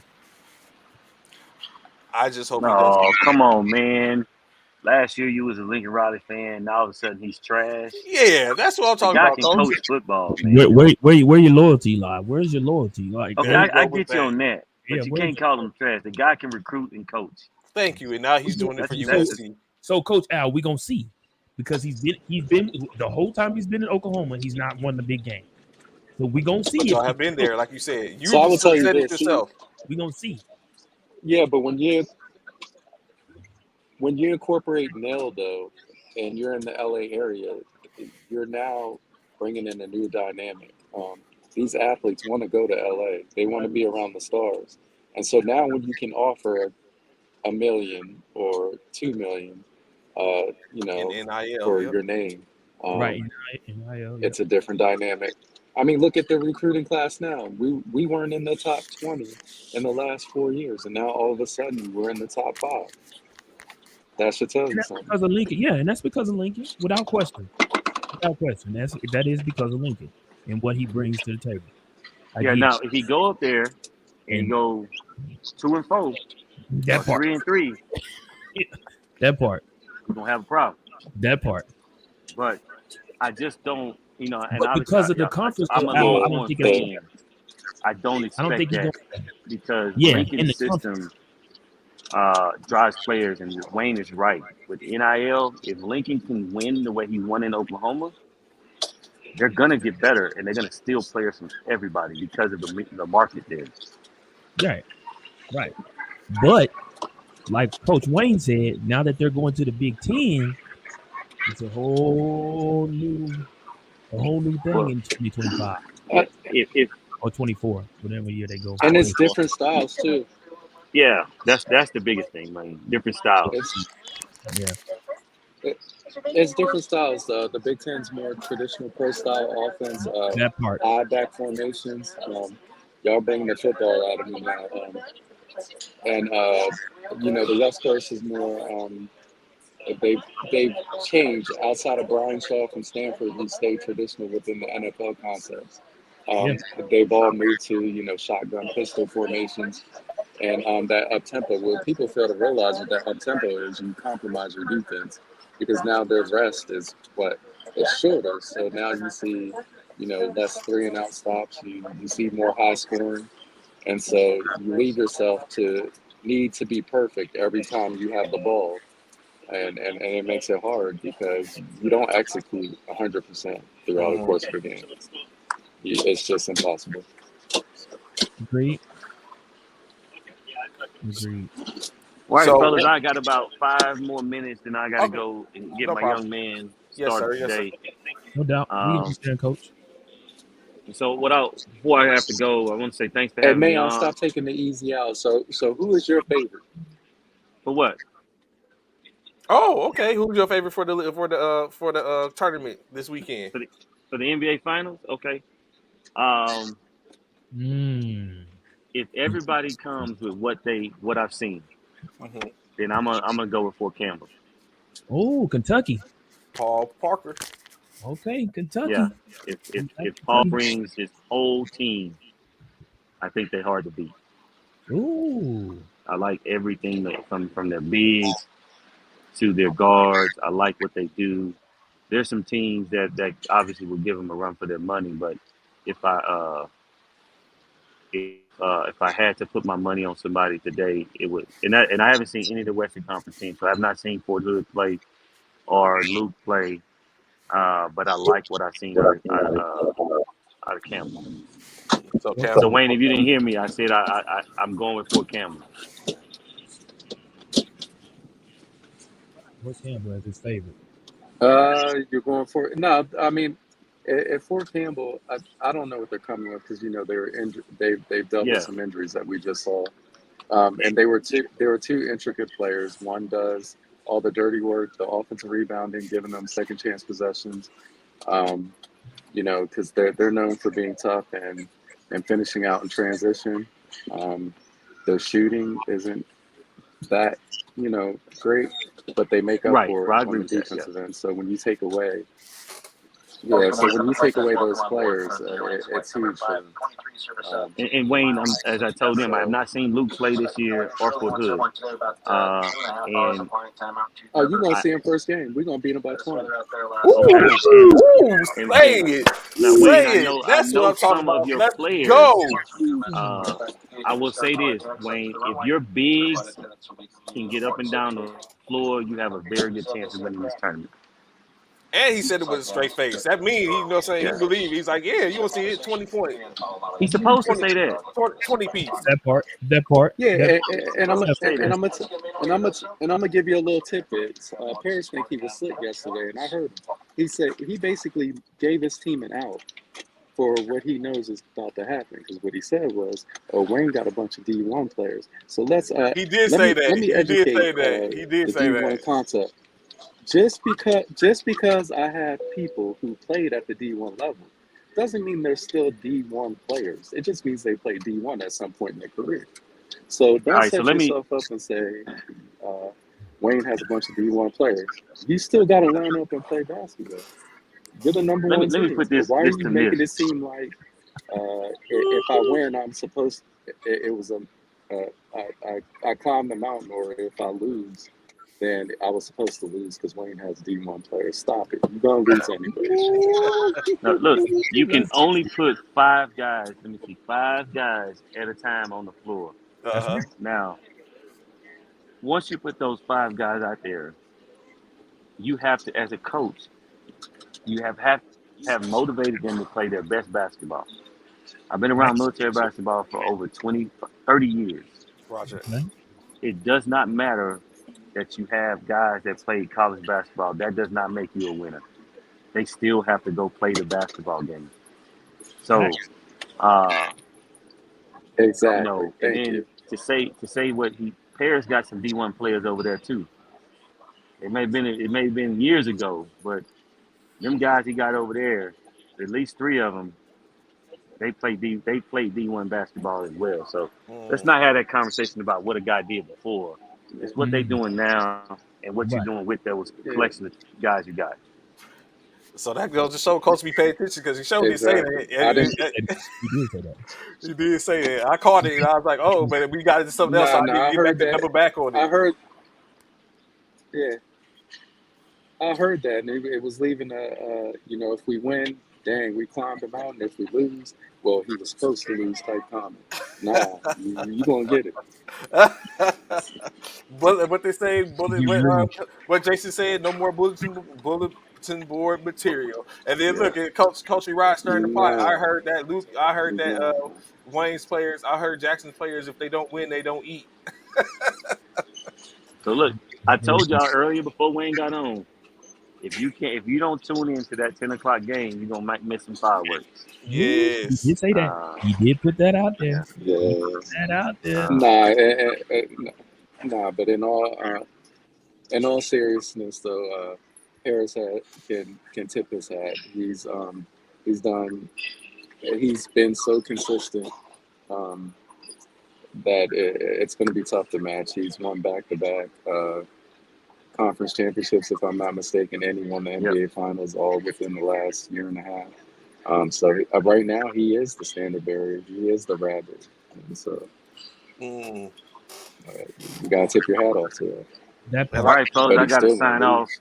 all right, Thanks Coach, for I having me appreciate it. on. Yes, sir. Thank And Thank you you. you. guys have Appreciate it. a good rest of your broadcast. And maybe I'll be able to get on Monday. I'm flying home Would Monday, love it. but depending on what time it is, maybe I'll get on when Mike gets on. Yes, Would sir. love Yes, sir. it. No problem. Thank you. Good Okay. luck. And have a All All right. right, good y'all day. Thank take you. it easy. All right, Thank All you. man. right. Have a good one. Sure. Bye. So as y'all have been hearing the conversation, everything y'all know, it seems like it's gonna be hot. Like it's talking about Luke versus Cannon, the 10 o'clock one of the first games on Friday morning.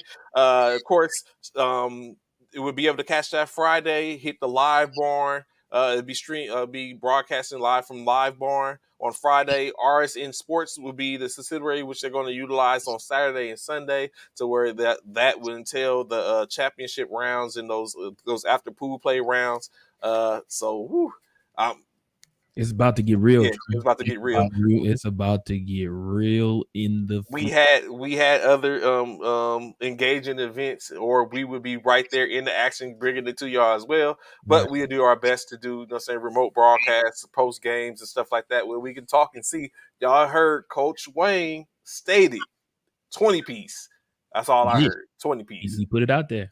with a straight face. That yeah, with no type of Didn't like Coach Rod said, he didn't flinch. that not one bit. Not one bit did he flinch. It's going to be hella interesting in that case. Very, very interesting. Like I said, holding the receipts, got all the receipts. Got all of them. It was like, okay, you said we got D1 players. I heard it.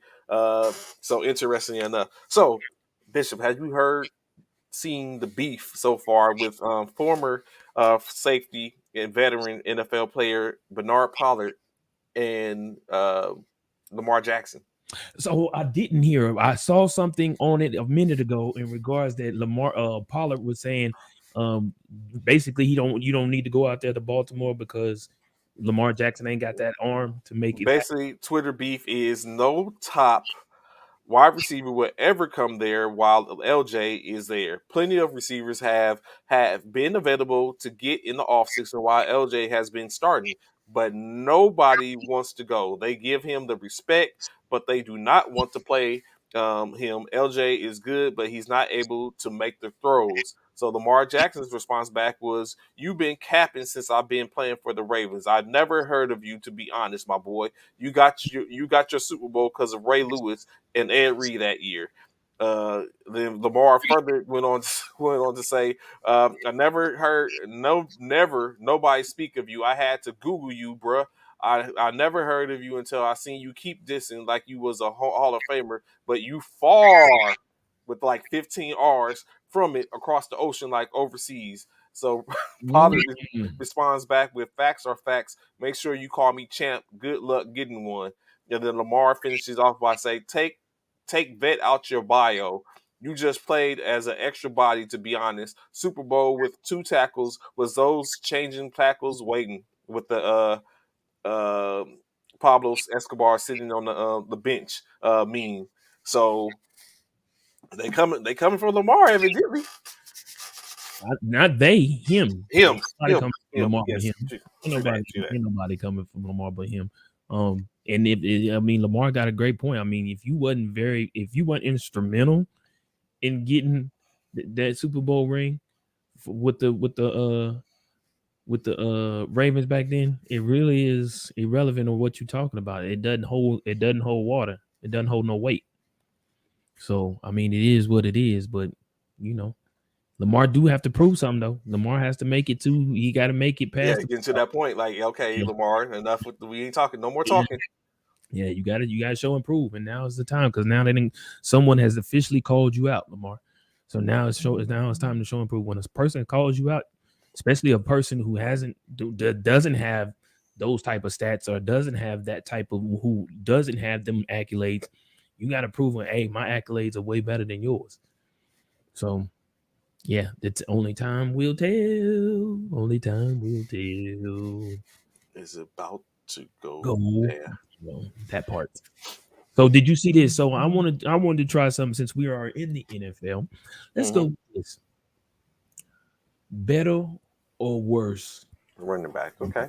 So between the two, Mm-hmm. who? All right, well, I won't even say just two. We're gonna start off with these two. Who? And I'm asking you, Trey, and anybody else that's watching. Who will have a better season, or will they get worse? Derrick Henry. Will he get better or worse? And Christian McCaffrey. Will he get better or worse? Both running backs we know are coming off injuries this past season. Both are running backs, so that's why I put them two together. They're both coming off injuries. We know what Derrick Henry was on pace for prior to his injuries. He held it down for a long time. Yeah, he was down. Yeah, and we knew what he was on pace for. And then Chris McCaffrey, we know how he gets down when he's around. Right. When he's healthy, we know what he's built like. Who is it? Does Derrick Henry have a better season or worse season? I think Derrick potentially has a better season, and that's built off the fact of we've seen the work ethic that Derrick Henry puts forth. We see his regiment and how he goes about training, and it's not like he was sidelined by a hamstring or a MCL, LCL. He was sidelined from a broken foot. Right. So and that might come. Some of that might come from the violence in which how he does about doing what he does. So I think it's possibly recoverable for him. From Christian McCaffrey, like we say, we know how he's built when he's playing, but that's the problem. We don't see a lot of him playing. That part. And so at this point, like you said, between the two of them, I think Derrick Henry is more susceptible to come back from being injured and invoke his will on teams as opposed to Christian McCaffrey. Okay. Now, but with Derrick Henry, like you said, for me, I feel like he will have a better season. However, like you said, he's coming off of foot surgery. His foot. Now, the one thing about that, I've never had foot surgery before, so I can't relate. But however, we know Derrick Henry is a freak of nature. He is a big dude. That's a lot of weight in a cleat to be playing on. That's a lot of weight. Now, like we said, we've seen what he looks like on the offseason. He's looking good. He looks like he's working his way back. It looks like he possibly could be back at his old ways of playing. But however, in the long run, on a foot, carrying about 200 to 240, I mean from 220 to 240, 240 pounds, maybe even a little more than that. Without pads, with pads, that's probably even more. And I think Derrick Henry's like 6'1", 6'2". Bruh, that's a lot. That's a lot. But I do feel like he'll be better. We talk about the Tennessee Titans. We do know what he was made of. Mm-hmm. I feel like he's going to be better. Christian McCaffrey. Now, this is the thing. Chris McCaffrey is under a new quarterback, whether it be Baker Mayfield or whether it be what's his name? Sam Darnold. Sam Darnold. Whether it be one or the other. Matt Corral. Or Matt Corral. Yeah. They've already just stated that it will be a quarterback battle to get the starting position. No one has a starting position right now. It is up to how they play during the preseason, as well as during the spring training and all that stuff. So that's going to will that play a factor? I feel like somewhat, but I do see Christian McCaffrey being better as well if he can stay healthy. Again, like Trey said, the biggest thing, we know what Christian McCaffrey brings when he's healthy. Can he stay like that? The past 3 seasons, he's been injured a lot, and that has kind of stopped him from being who we expect him to be every season. Derrick Henry will bounce better than McCaffrey just because of his physique and training regimen. We'll see. Again, we're talking about a foot injury. Their recovery training will be a big role on how they execute this year. Mobility training will be key for Derrick. Got you, Alvin. Love that. The next one. Better. Oh, hold on. Let me do this. Better or worse? Nick Chubb.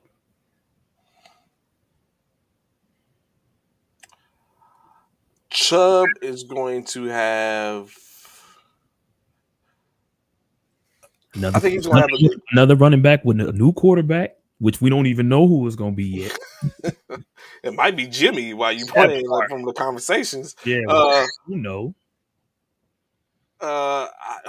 I think Chubb is actually he's set to be added to a hierarchy in a sense, because as we was talking about before, Derrick Henry earlier in the month, Derrick Henry is on pace to be the 5th player in NFL history to have consecutive years or multiple years with over 10 yards a carry average. Mm-hmm. After with over 100 yards carry. Nick Chubb is additionally in that he can be in the conversation for being the 5th player overall to have consecutive years, but he's currently 3 years going on 4 years consecutive with averaging 5 yards a carry, which isn't bad. That's basically telling me you handle the ball, he's going to get you a third. He's going by third down, he can pick up the first down for you. Mm-hmm. So with that being said, I think Chubb is going to be better. I think he is, especially when you get with what's his name there? It's West. Mm-hmm. If he's going to be healthy, they have probably one of the better running back rooms in the NFL. I think Chubb could be better. Like, he had an off-season injuries and stuff like that. Starting out, I think Chubb is going to be fire. Okay, Chubb, I think is so I have to agree. I have to agree with Trey. I think Chubb is going to be better than worse. We see what Alvin said. Alvin says he thinks he's going to be worse. I think Chubb is going to be better, despite the fact we don't know who the quarterback is going to be. There is talks about Jimmy G going over there. Of course, we know Deshaun has yet to find out what his future is in Cleveland. And then, of course, the backup right now is Jacoby Brissett. Brissett. So we that plays a part. So, but either way, I think Nick Chubb has the ability to be better. Again, another injury had plagued him as well. But Nick Chubb, I do feel like will have a better season than last season. And then we have this right here, Trey. What are your thoughts? This right here is what. Hold on. Why it's not? Oh, hold on. Then let's do it this way. Nope, not that way. Let's do it. Oh, why I can't get it? Trey, why I can't get it? Not why I can't.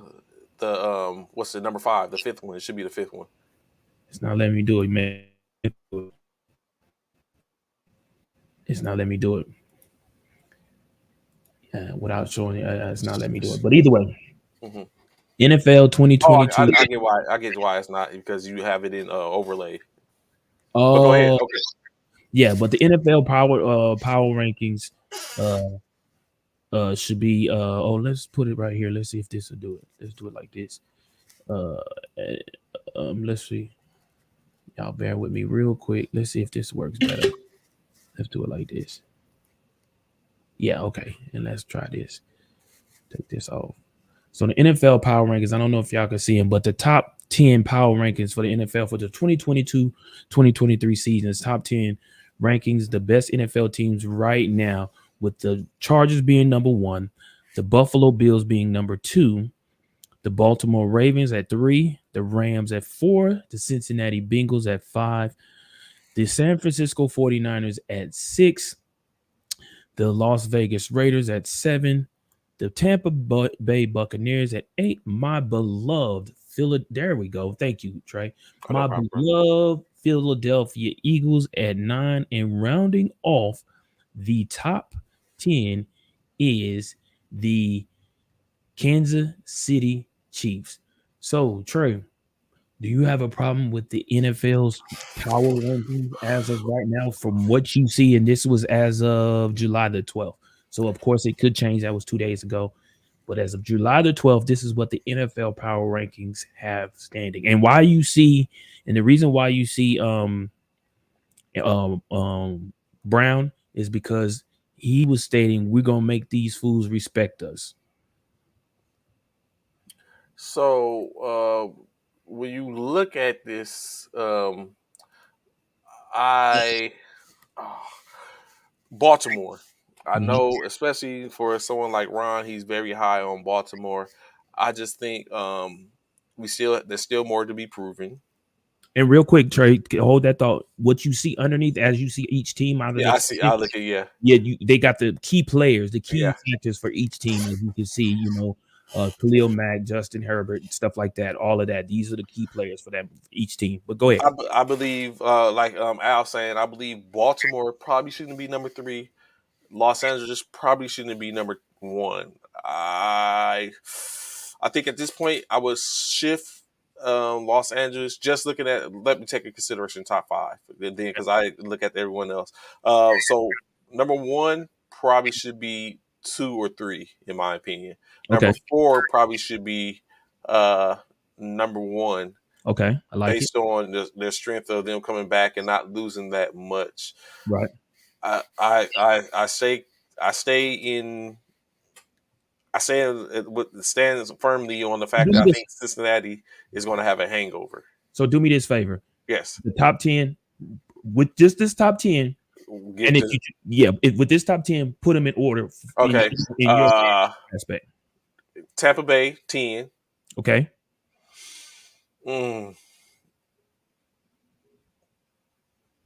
Kansas City 9. Okay. Philadelphia 8. Okay. Correction. Let me start back over. Tampa Bay 10. Ooh, Tampa Bay 10. Okay. Yeah, Tampa Bay 10. Oh, you said that the first time, right? Yeah, Tampa Bay 10. Cincinnati 9. Kansas City 8. Philadelphia 7.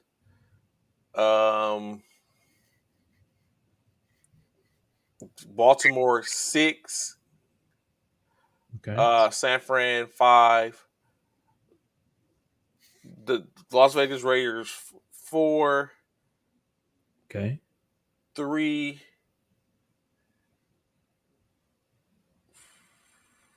Actually, I'll move the Raiders above. Uh, so it'd be Baltimore 4, Raiders 3. No, correction. I had it right the first time. Raiders 4, Chargers 3, 2, Buffalo 1, Los Angeles. Okay. Okay. So for me, I'm putting at 10 and at 10. Ooh. Ooh, at 10, you know what? At 10, I'm putting San Francisco. And which At, you probably actually that's probably where I should have probably put it lower in the yeah, top five, yeah, in the yeah, bottom five, honestly, because I had to think then Jimmy G's probably not yeah, going to be there. It's probably going to be yeah. Trey Lance, in which we don't know what he's going to give. Right. So 10 at 10 would be San Francisco. 9 would probably because I don't know what to expect with this team. I'm having to put Baltimore at 9. Mm-hmm. At 8, I'm putting at 8 I'm putting Philadelphia. Mm-hmm. At 7 I'm putting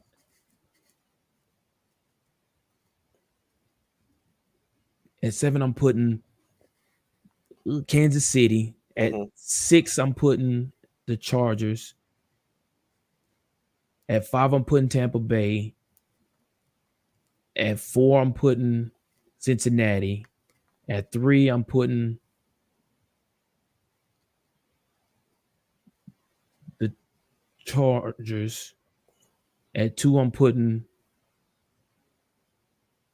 Buffalo, and at 1 I'm putting the Rams. Mm-hmm. Yeah, definitely. But those are the power rankings as of right now. Like I said, this is 2 days ago. This is where the NFL has the power rankings as of right now. I know a lot of people probably won't agree for those Cowboy fans and for those other fans out there. I know a lot of people won't agree to that, but that's where we stand as of right now.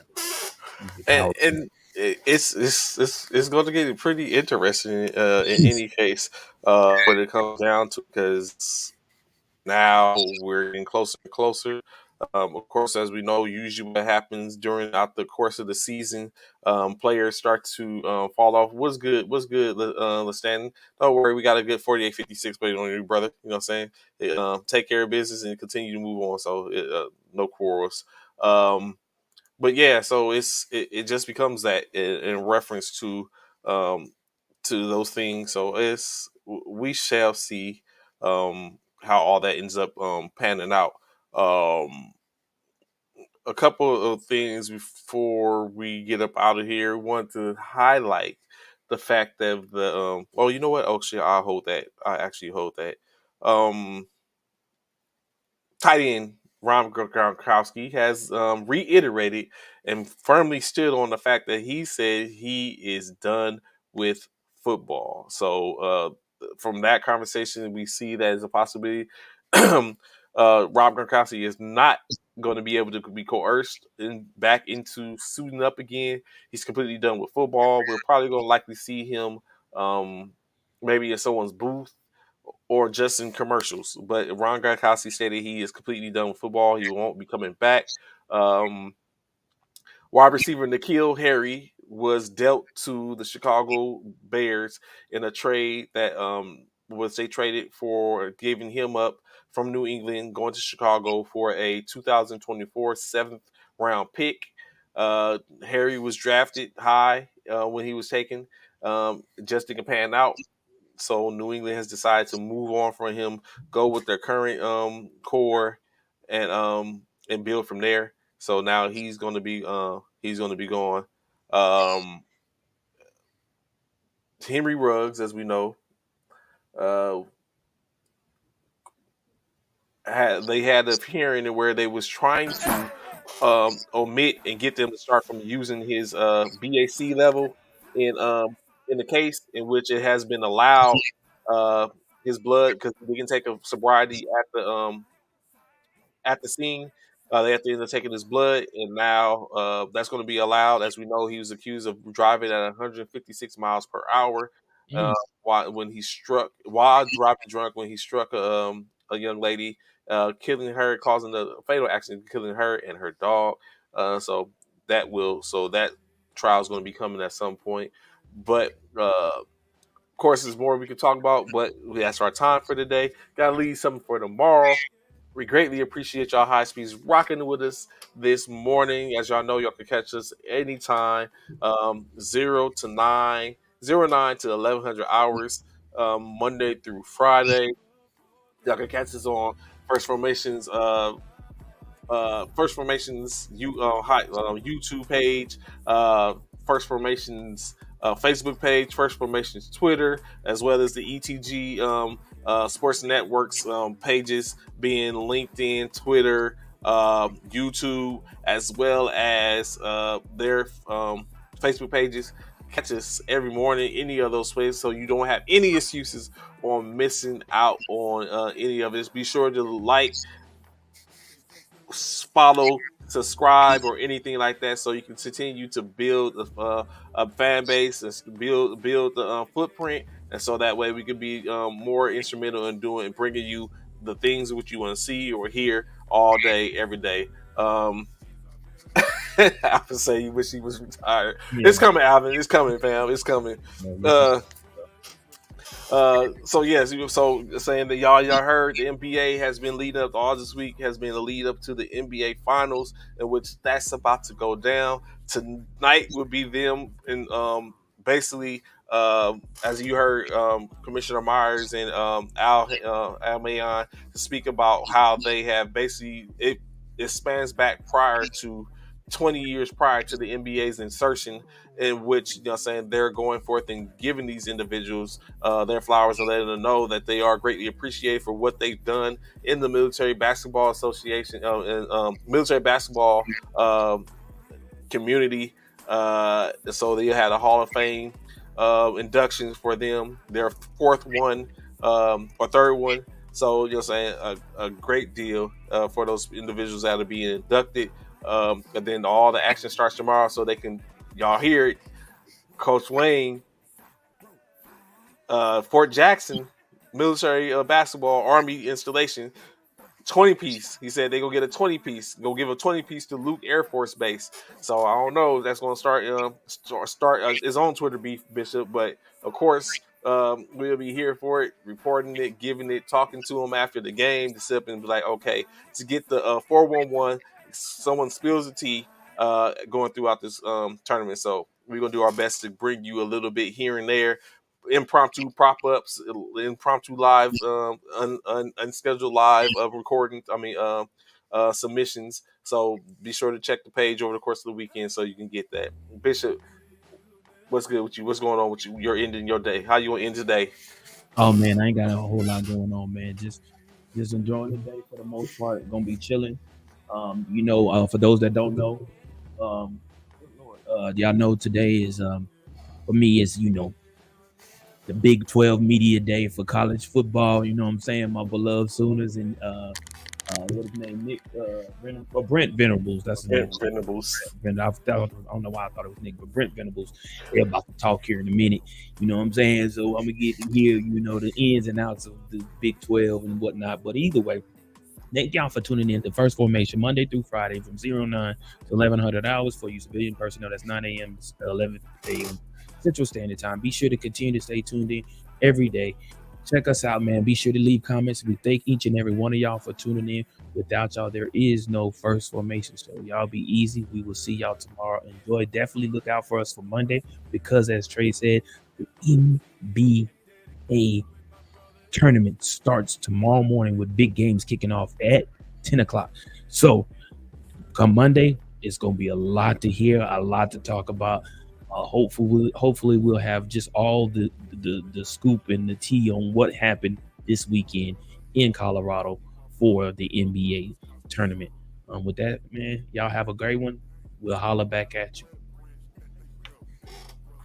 Peace. Sorrow 5 Military Fraternity Incorporated Independent. Y'all have a